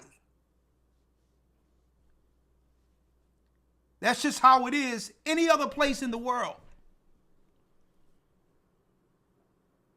Just like, and we see that let me say this as well. Yeah. Yes, a lot gets so. Let me say this as well. And this goes back to your question you asked earlier. Why should white people more so be concerned with defending and going out protesting and trying to protect illegals? when it comes to business, when you're talking about jobs and losing jobs, black people getting the short end of the stick when it comes to losing jobs to illegal immigrants. When you look at the businesses that are hiring the immigrants, not only are liberals benefiting from this, but also conservatives. If you're a business owner, regardless of where you stand politically, if you own a business and you're hiring illegals, then you're benefiting from this. So it's in your interest, again, to go out there and protect, to protest, and do what you need to do to ensure that the immigrants can do what they do, because you are benefiting as a business owner, a white business owner, from the work and the labor, the cheap labor of these immigrants. Yeah. And that's another reason why these demo nuts are out there protesting. Because there's a lot of weird things going on too that no one is talking about. 4 months ago, it was on the news that missing children were recovered in Trump's unprecedented crime crackdown. How many of these children are being trafficked through a lot of these systems here ran by liberals? Right? Now, if you're going to tell me that it's okay to go into the neighborhoods where I grew up at, North Philadelphia, and teach gender bending when it comes to children, how am I to think that this is not happening with illegals who don't have the same rights, illegal children who don't have the same protections as American citizens? If you can teach this in the United States, offering gender transition for citizens, I need y'all to think about this, folks. Then what chance does an undocumented child has under their authority? So they stomping for a lot of things. And don't think sexual access isn't one of those.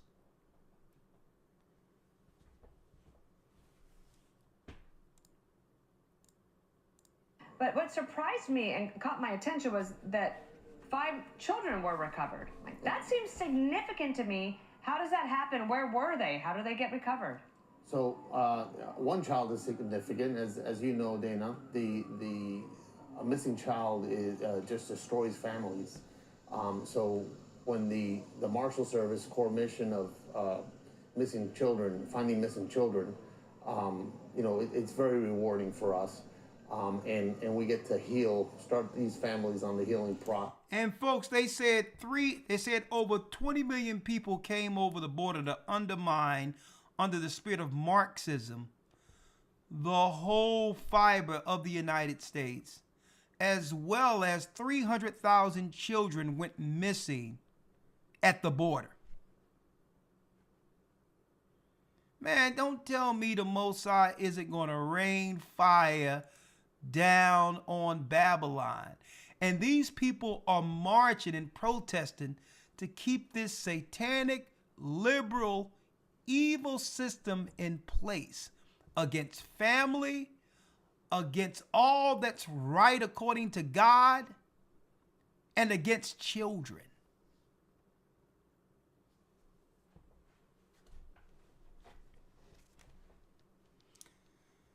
It says 5 out of 20,000 children missing, and I keep on putting this out there. Make sure, brothers and sisters, especially those that have been following this church, to keep a bead on our children. With the people they let in, I'm going to tell you, it's straight lawlessness going on. And sisters going to have to be very careful who they're alone with all of these strangers now who has an intent of utterly destroying our sisters.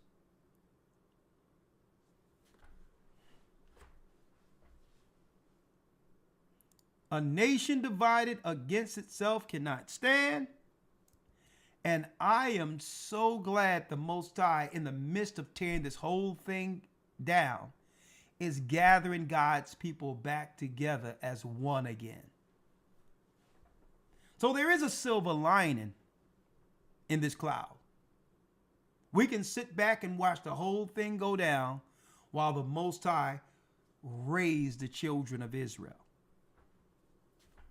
Okay? Now, of course, eventually, because we're not participating, it's going to lead to them doing something that will, that will force people to protect themselves.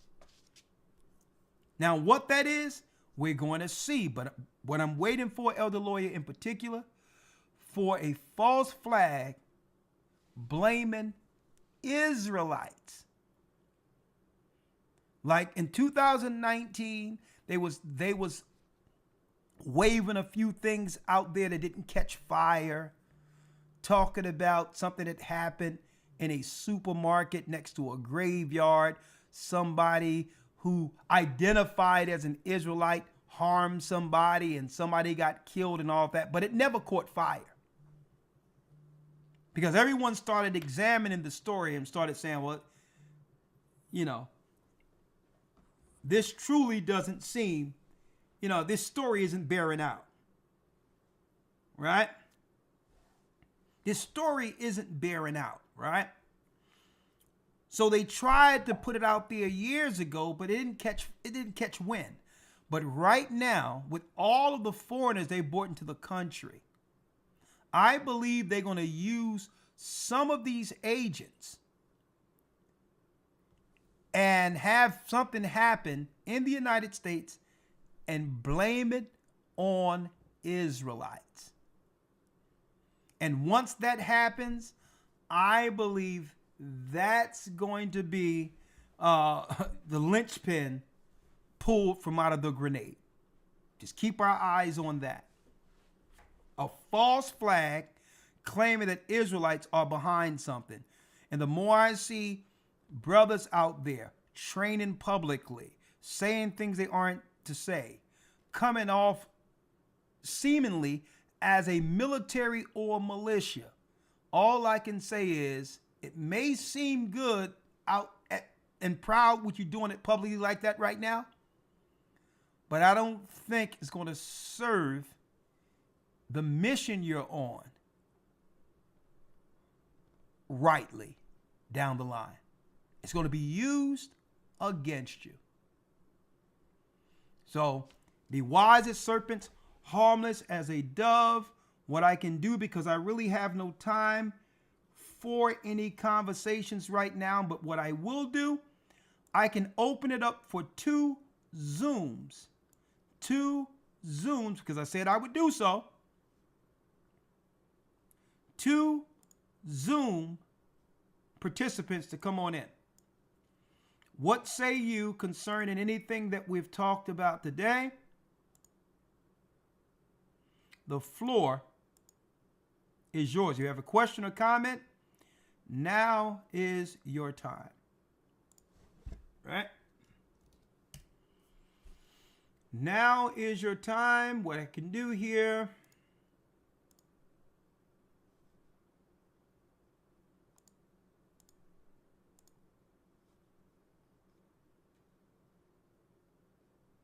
Right?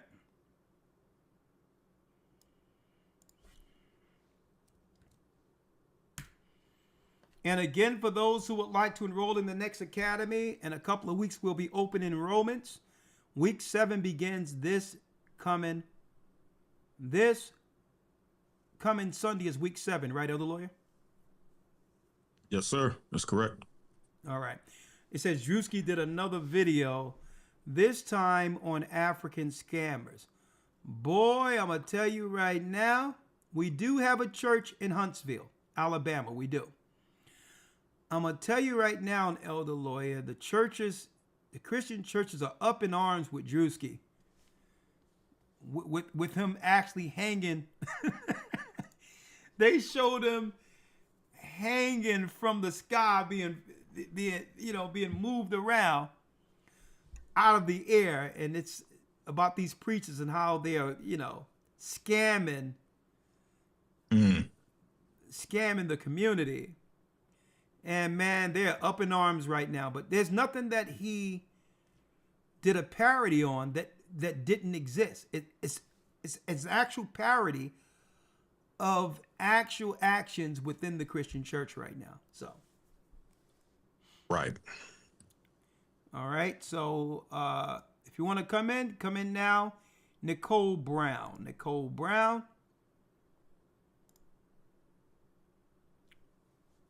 Parody on that didn't exist. Okay, how you doing, Nicole? Can you mute the background? Absolutely.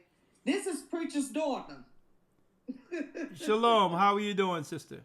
I'm doing well. I'm always tuning in, and always, I'm telling you, this lesson that you and Elder Lawyer did, it's just what I needed. I don't know if you remember about a year or two ago, I had called in and told you just some of the things that I had heard concerning, our brothers and sisters within the tribes and all of this mess that we're now seeing come about. And I am just so glad that you're covering this because you all are my leaders. And so I was feeling a certain type of way, but the way that you've just been coming with these lessons and explaining, and I know that I'm not wrong with the way that I feel, and it helps me, it has helped me, you know what I'm saying, to still have that love, but to also be very vigilant as to what's going on. So I thank God for you and Elder Lawyer bringing clarity to all of this. And we're just going to keep going and keep doing what we're doing. But I did want to ask you, what was the name again of that minister? He was like one of the first ministers, I think in the 1700s. And he was actually teaching this doctrine. I think Gabriel Prosser. Gabriel Prosser, okay. Prosser. Okay, all right. That's what I needed to know. Okay. But I thank you so much for everything. We just have to stay prayed up. We are under attack, but the Most High is moving. And another thing that you brought out tonight, when we send our children to school, we have to keep them and make sure that they have a solid foundation. Some people have a form of godliness, but they don't have the true spirit of the Most High. So when we hear people talking like,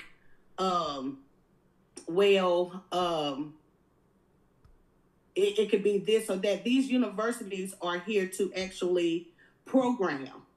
And if you don't have the right type of education, spiritual education, you will fall for anything. I have family members who went to universities, claims to know the Most High.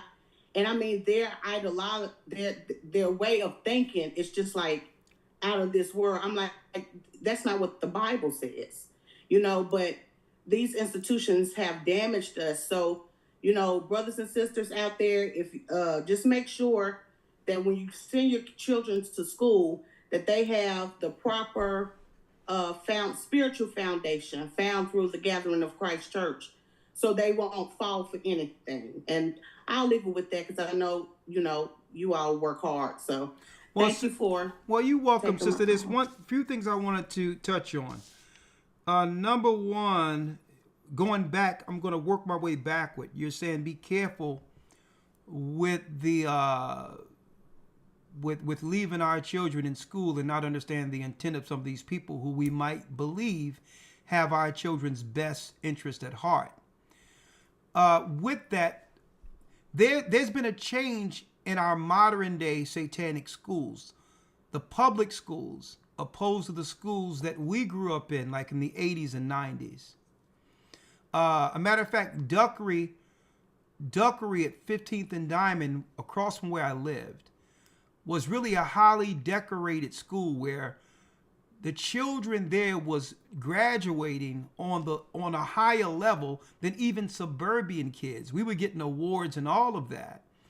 And one of the reasons why that our public schools could compete is because we had a pastor. I'll never forget his name.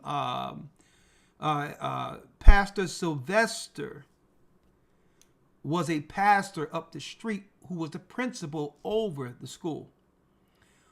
So it was like the community and the tight-knit spiritual connection didn't stop at the school door.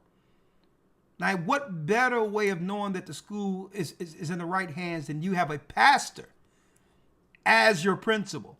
That's number one. Number two, there's something changed within the dynamics of our schools going back then. Back then, the only person that had a psychology background were the counselors, right? So if children had problems or whatever, you had a counselor who could guide you through certain things and could be an advocate between you and the parent. Well, the majority of school teachers today are taught some level of child psychology or psychology as a prerequisite before becoming a teacher. And that more so is more dangerous than anything. Because psychology, you can use psychology as a way of deceit and making the parents think that everything is okay when you are around, but yet they have other evil intent against you that you'll never figure out. And by doing so, when your child come home with behavior problems, they'll make you believe it's the child. When it's really the system in place they're bucking up against. They're rebelling against because they feel like they're in a war, a psychological war, every time they go to school. And it be these teachers. So the psychology thing and tricking us continually into trusting them is an issue. We didn't have that growing up because the only people who needed psychology classes back then were the counselors. Right? But now they turned all of the teachers into these, I would say, wards of the state who push the agenda, the liberal agenda of the state, damaging our children. So it's upon us as adults to do the background checks and understand what's going on with these teachers. When you know your teachers, I mean, think about this. The children are, I'm talking about when it comes to real time. They spend more real time with the teachers than their own parents. By the time they see their parents, the parents is hugging them, tucking them in to go to bed so that they, go to work the next day. Right. So the quality building time is normally with a stranger. So it's upon us to know that stranger to some degree. Whatever steps we need to take to feel comfortable with the strangers we leaving our children with. Whatever steps we need to take, right? That's important. The next thing is, you were saying here that you used to feel a certain type of way without expounding about who. Based on what's going on in the earth today, you used to feel a certain type of way, but with this particular platform, with our lessons, it's helping you to have a balanced perspective in things, right? Absolutely. So what in particular you used to feel a certain type of way about? You didn't expound on that in particular. Okay, and I may have told you this before, but I started out with my journey. I started out with the Hidden Colors. Then I went from the Hidden Colors to Black in America, I think it's a professor from Harvard, a black man, and he did that little series. And then my cousin turned me on to you, which was strange. And so once I found out who I was, and not only who I was, but all of these other people who were related to us, such as Issachar and Simeon and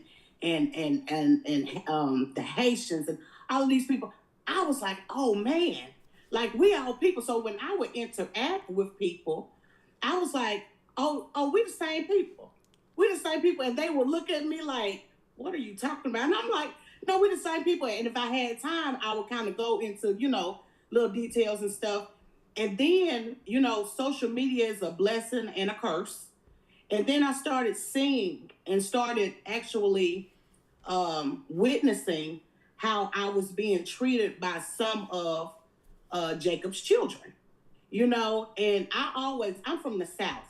I'm from North Carolina. This is where my family originated from. So we got that Southern hospitality. You're going to leave our house with something. You know what I'm saying? Even if we don't have much, you're going to leave with something. So I believe in that you treat others how you want to be treated. And so when I started to see these things, and then I was watching certain podcasts of how our people were being treated in California and being ran out of California, it started having me to feel a certain kind of way. And I didn't want to feel like that, and that's when I called you the first time and told you, about these things that I was witnessing and actually experiencing. And so I was, praying. I was like, Yeshaya, I do not want to feel like this about people. And how am I to feel about this? I'm going to turn the other cheek, but how am I supposed to interact and go on my daily life when I interact with so many different types of people every day? And so when this past year, you've just been coming and you've been exposing. And it's nothing but the Holy Spirit working through you, because everything I needed and everything I need now, you're just bringing it forth. It's like, it's nobody but the Most High that's bringing His Spirit and feeding us what we need, because we need this on everyday life. I love learning about the Bible history and things like that, but I need to know how to live day by day, because this is a whole new America. Yeah. This is a whole new America. It'll never go back to what it was. It's over. Yeah. It's over. This ain't the heat of the night. Well, sister, you know what I'm saying? The heat of the night, it was black. Yeah. Michael Jackson said, it's black, it's white, it's BMW, yeah. It's no longer that. Man, you know what I'm saying? Life was so simpler when we were coming up. It was simpler. And it was an environment in which it leaned us towards trusting others, because at least we understood the dynamic. Even if there was racism, the fight was only towards one way or the other. It was just one fight. But they just compiled all of these layers to it to a degree where we just have to be careful. Now, let me say this real quick. And another thing we have to be careful, because Esau is slick, is because at one time, YouTube and these other social platforms, it was open without an algorithm to allow you to explore beyond the boundaries of what you would normally dive into. Right?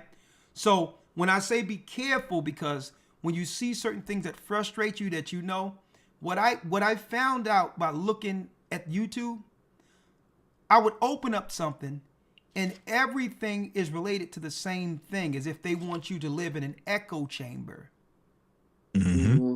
Without actually expounding beyond the one little area they try to pigeonhole you. They don't want you to think outside of the box. And if there's something that's frustrating you, the algorithm will only give you that. And now you're dealing with an echo chamber, believing that the world exists that way. Right? And that's the danger of a lot of these divisions that's in the earth, where they're giving you on a regular basis what keeps us divided. I have enough relationships with the 12 tribes in particular within the church, loving people where I would lay down my life for them, and I know they would do the same for me. Right. Where there's nothing that I go into that's going to give me a bias against my people, strictly because there's some evil people out there, not just amongst them, but amongst all races of people. So brothers and sisters, sometimes you have to put things on your computer that you don't even normally look at, just so that you can have, so the algorithm don't pigeonhole you into one thought or idea. It's profiling, and it's keeping you from what? From growing beyond the paradigm one makes for themselves. So you have to become more cultured, more diverse, if that's the word, and cultured into different dynamics outside of what just interests you. Therefore, they can't build an algorithm that's going to make you feel a certain type of way about other people. If I see videos all day of how women just aren't no good and they doing this and doing that, they're going to look at that and be like, yo, I need that algorithm on him. And I'm looking around thinking that women are the worst thing on earth, when it's really the algorithm feeding that, when guess what? We have women in our family that we know is nothing like what they're feeding on the algorithm. We have aunts, wives, daughters. We have people who care about us. And guess what? They'll never feed us the virtuous woman on an algorithm. So they're trying to divide the 12 tribes, so they'll always show us gangs, criminals, rapers, and all of that. And the same way I'll stand up against them trying to propagate or promote us this way, I'm not going to go for them with their algorithm making us believe that all of the 12 tribes are gang members, killers, murderers, and all that. Now, do they exist? Do they let enough over here? Yes. But we must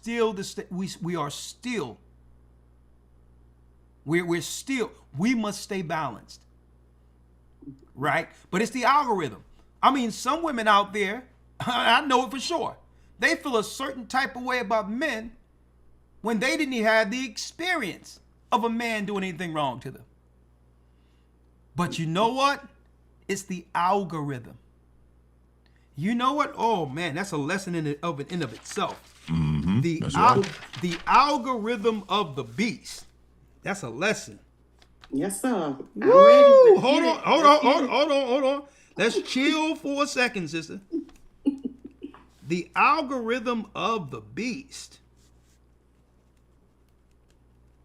Man, that's going to be a deep situation there.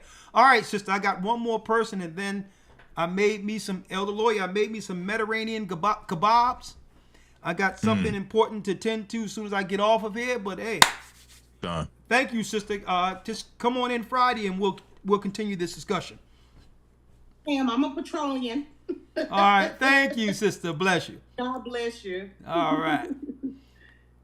The algorithm of the beast. Oh, that's gonna be. Hey, that's gonna be some heat right there. All right. And it's definitely necessary. Yeah. To understand how this thing is working and how it can you feed hear you me? pretty much. Hold up, sister. Hello? What you in it? Oh, go ahead, lawyer. Say something. Hold I'm on, just sister. saying, that's No, go ahead, a lawyer. necessary. You were saying it was I'm important. just saying that's a necessity right there. You definitely need that to understand how we're being Can you hear me? force-fed information based on what we watch, and it keeps us with this jaded view and this very narrow, shallow first I view. wanna- of Oh, the world around us. hey, sister, do me a favor. Just hold on for 1 second. Don't mute, but I'm gonna bring you in 1 second, okay? Okay. All right, go ahead, lawyer. I'm sorry. Go ahead. Say what you're saying. Yeah, just how like you're mentioning, this algorithm, you watch certain videos and that's all it's feeding you, and it keeps you with this jaded, shallow view about the world around you. Sometimes you gotta just turn this thing off and just go outside and deal with people regularly to realize that things are not, yes, there's evil in the world, yes, there's bad in the world, but things ain't as they're being fed through this algorithm as you were stating. So that lesson is a necessity. Yeah, because we see these things over and over again, it will shape a perception, and it gives you a jaded idea of the world. Right. Right. So we have to be careful with that, because we think these fees are just coming up, but a lot of these fees are intentional. And that's why sometimes, man, listen, I have to turn this stuff off, and I'll put on something that'll make me laugh. Right. Right. I'll just put on something. I'm like, Right. listen, because I can't go through the world. See, I'm glad I got the Bible as a balance, because you'll go through the world paranoid, thinking that everyone's your enemy and all of that. And now it's getting in the way of you actually taking advantage of the little life we have left here. Exactly. That's right. All right. Thank you, my brother. All right. Yes, sir. How you doing, sister? Talk to me. I'm doing well, thank you. So first, thank you for having me. This is the first time on the call, and my sister invited me, so I'm very grateful. It's been wonderful. I've got quite a few points to what you were saying, but the last thing you were talking about is the algorithms. For 2025, the Oxford Dictionary for the word was rage baiting. So these platforms, the way they are creating all this antagonistic stuff, it was designed by plan. In 2022, the Oxford word was gaslighting. That's a psychological term. So what's interesting is I didn't grow up in the church, but for 14 years, I was under Word of Faith ministry. And it was interesting because God brought me out of that. And for a while, I worked in the community. But what's interesting, the last 8 years, I've been studying psychology, and psychology is the study of the mind. But the interesting thing is God made the mind. And so it stops in the soul with in psychology. You are a spirit, you have a soul, you live in this body. And so the battle that we're fighting is spiritual. So they are using psychology for really what is a spiritual problem. And a lot of times with all of the anxiety,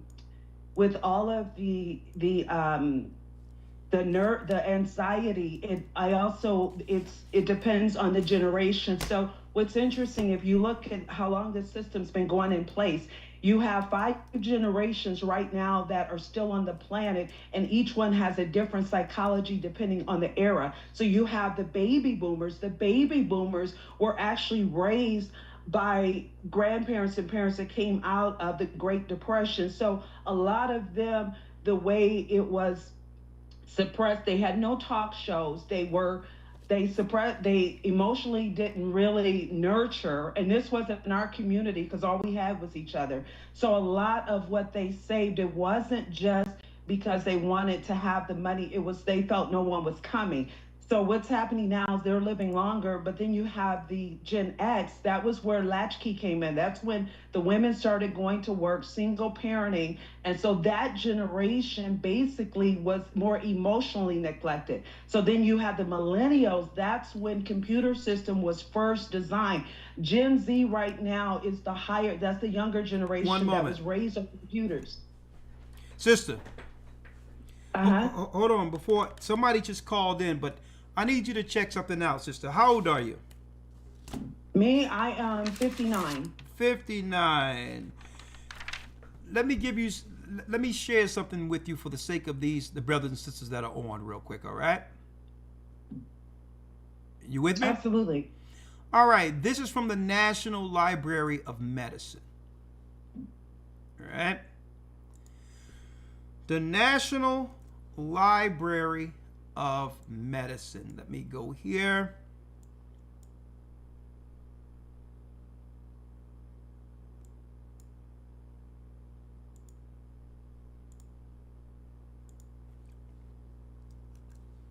A lot of people probably didn't know this. From the National Library of Medicine, and a matter of fact, I'll make sure I'll put this in the chat so that others can have access to it afterward. The National Library of Medicine, National Center for Biotechnology and Information.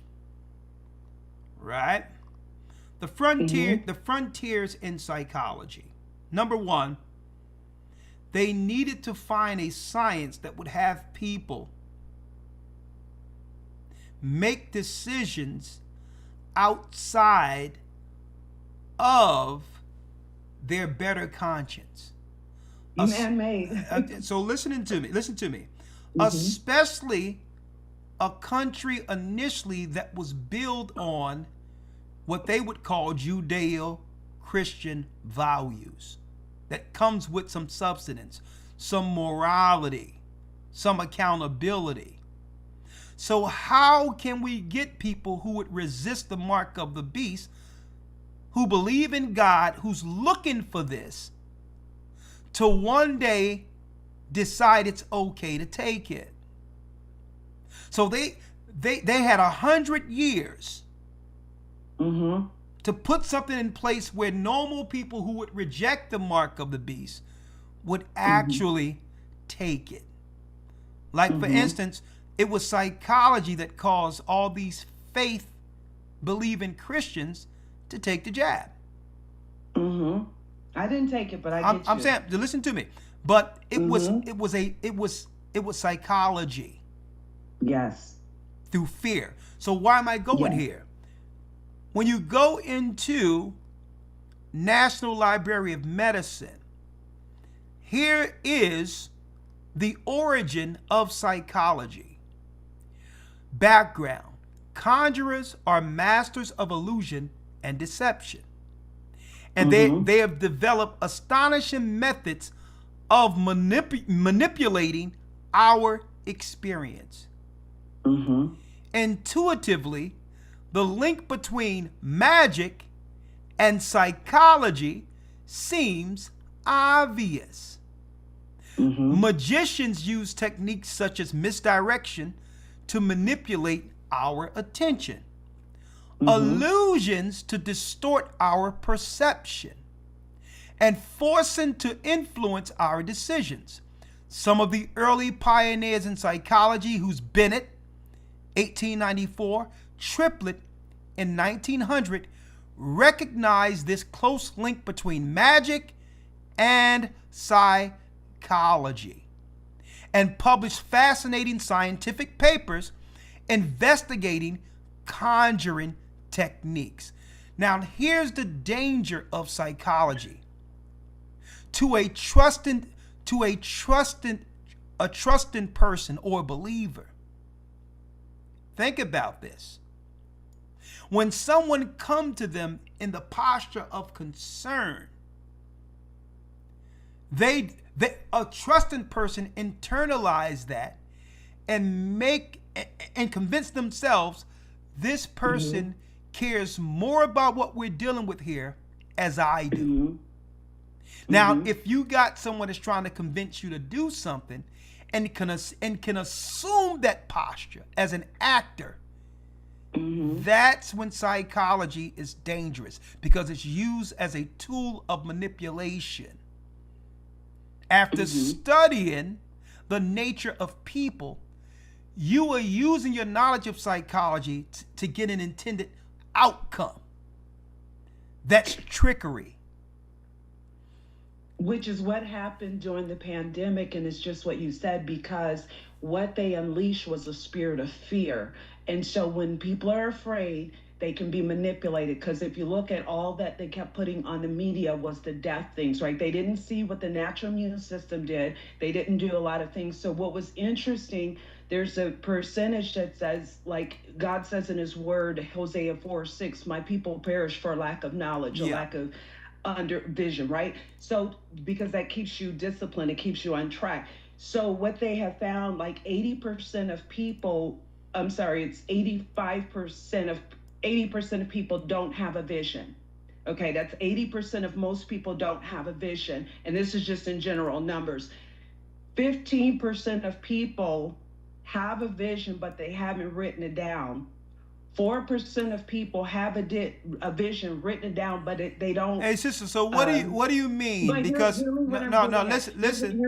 listen, because this is a broadcast. Because what I'm getting at, I'm going back to the word, because what I'm showing. Hold on. Sister, back up. Calm down for a second. I'm not going to stop you from. But this is a broadcast. What we do here is edify.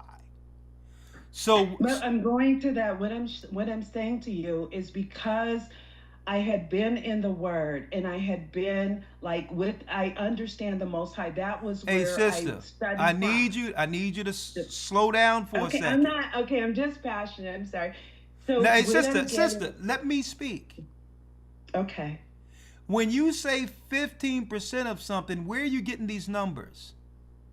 Okay, so these numbers are, and I'm going back to if you're in the system, not God's system, because God had, when you looking into His Word, He gives you a vision. I'm saying that this is why there's a difference. Like for instance, for me, what has been broken down for me is understanding. Sister, did you hear my question?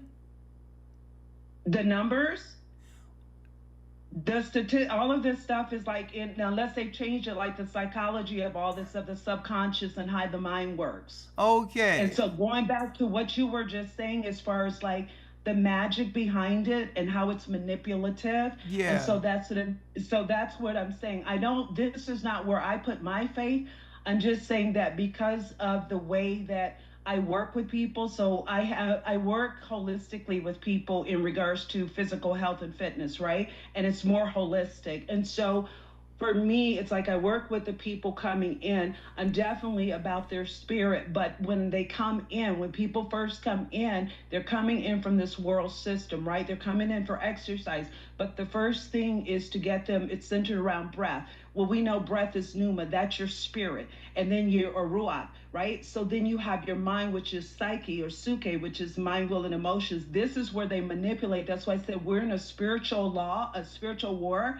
But what they're doing now is bringing people out of the spiritual to manipulate with psychology, even in the churches, right? So what I'm saying is, according to these numbers, that most people don't have a vision, because like you said, they're giving it to them through the algorithms, through what they're pumping up with entertaining and getting your attention. So that's what the masses, and when I'm speaking of the masses, not people who are awakened and understand the Most High, have a relationship and getting download and understanding. We're talking the population of how things are going. And so it's kind of like a boxer. It's like you don't put your focus on the enemy, but knowing the trace that we're not ignorant of how the mind is programmed with everything that's been put out. So the reason I'm saying that, because even in some of the bigger churches sometimes now, they're teaching psychology. And it's study of the mind. You're in the soul realm. You have to wash your body, feed your body. You have a mind that is programmed by this world, and then we have our spirit, right? And so one of the things that I've noticed is like when people, the first thing is to get them back connected to the spirit, or to get if they're called, right? And so just like you were talking business wise. So my studio, I have been in my studio now for 15 years. It's my 16th year. And what's funny is since I've been there, everyone in my complex is foreign. Everyone now is foreign. And it's a higher end complex, right? And in a higher end neighborhood, right? So what's interesting is what is happening now. There was one studio next to me with one Caucasian man that was left. He's downsized and moved to the back. On the one side of me, I have Armenian. On the side that's empty, there were Filipinos coming in today. On the other side of that is Indian people. So going back to what you're saying, I had someone knock on my door today, and she's like, hey, I want to come in. You do Pilates, right? And I said, so I don't teach classes. So she goes, well, I don't either. So the one, she said, I'm gonna be honest with you. She's like, I have 2 studios in India and I want to see what you're doing. And I said, no, you can't. She goes, well, I teach privates too. And she goes, I want to come in for some inspiration ideas. I said, no, you're not coming in here. If you do your own thing, go where you do what you do. So getting back to what you were saying, where all of these foreigners are coming in, they're getting money to open businesses.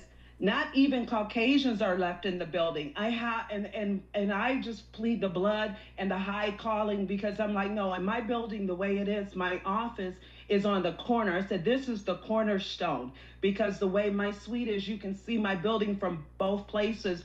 But the infiltration of, like you said, it's not just in their country. where they take your ideas. Sis, hey, sis, I'm with you, but we're gonna have to land this because it's midnight. What? Okay, how so you want to wrap it up? I just wanted to say I am in agreement with you that I'm just so thankful because you opened my eyes to stuff I didn't know that I was looking at. And so I know I'm just going because I'm passionate because it's like all this stuff I knew and I was watching, but tonight you confirmed it to me. And it's just like, this stuff is really happening. And a lot of times when you talk to people that profess to have the faith, they don't understand. And it's like it's just, I'm thankful. And I just want to say that you confirm what the Spirit of God has been leading me to. And like, this is my first time listening. Yeah. And all of this stuff just makes so much sense. So thank you. Well, thank you, sis. I know it's so much you want to get out at one time, but you'll have time for it. Welcome. This was fire. Welcome. This was fire. Welcome to the truth, you. sister. Thank you. Believe me, a lot of dots will be connected for you here. So welcome to the truth. Bless you. I bless you. Yeah.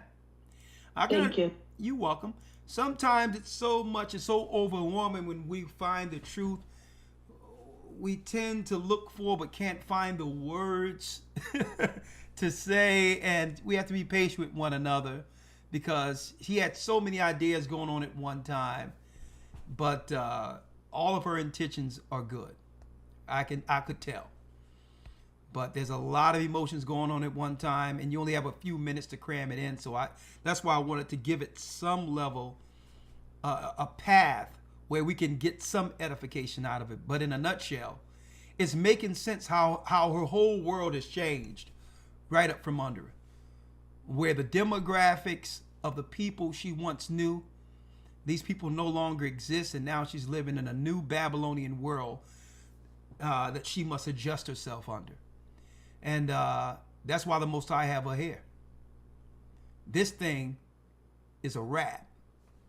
Okay, so if you don't have the understanding, I mean, like I said during the academy, Elder, this is no time to be in the dark concerning what's going on in the earth. And blessed are our eyes to see and ears to hear, because we're going to need each other through this. Right? Right. Right now, it's all posturing. But soon, it's going to be real out here. These people aren't here just to get a piece of the American dream. They're here for their final war against the children of Jacob. But the Most High going to have them stomped on. Okay? Thank you, Other Lawyer. And thank you for, staying up some extra time with us. And, hey, that concludes our broadcast. And I'll end it with the Most High is calling back Israel. We are the children of Israel. And yes, we are back. We'll see you on Patreon this coming Friday. Shalom. Thank you, Other Lawyer. Yes, sir. Thank you. Shalom. Thank you. Thank you, Mrs. Andrea, for your support. Blessings. All right, Elder Lawyer. Have a great evening. You too. High is calling back Israel. Mm-hmm.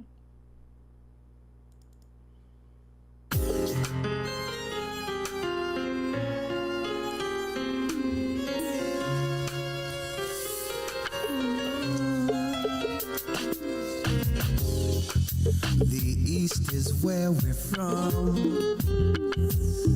The 12 tribes of Israel. In 721 BC, the Assyrian king, he took us down, we fell. With a great escape, we went through the Euphrates. The Lord held the water still.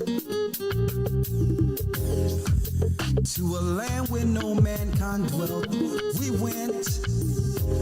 the 12 tribes of Israel. That's who we be, Manasseh, the Cubans, Ephraim from Puerto Rico, and Valley from the Isles of Hawaii. The Lord is calling back Israel. Zebulon from Panama, Gad, the North American Indians, Simeon, the Dominicans, the highest gathering Israel. The Arabs and Africans told us, at gunpoint, together our wives and children.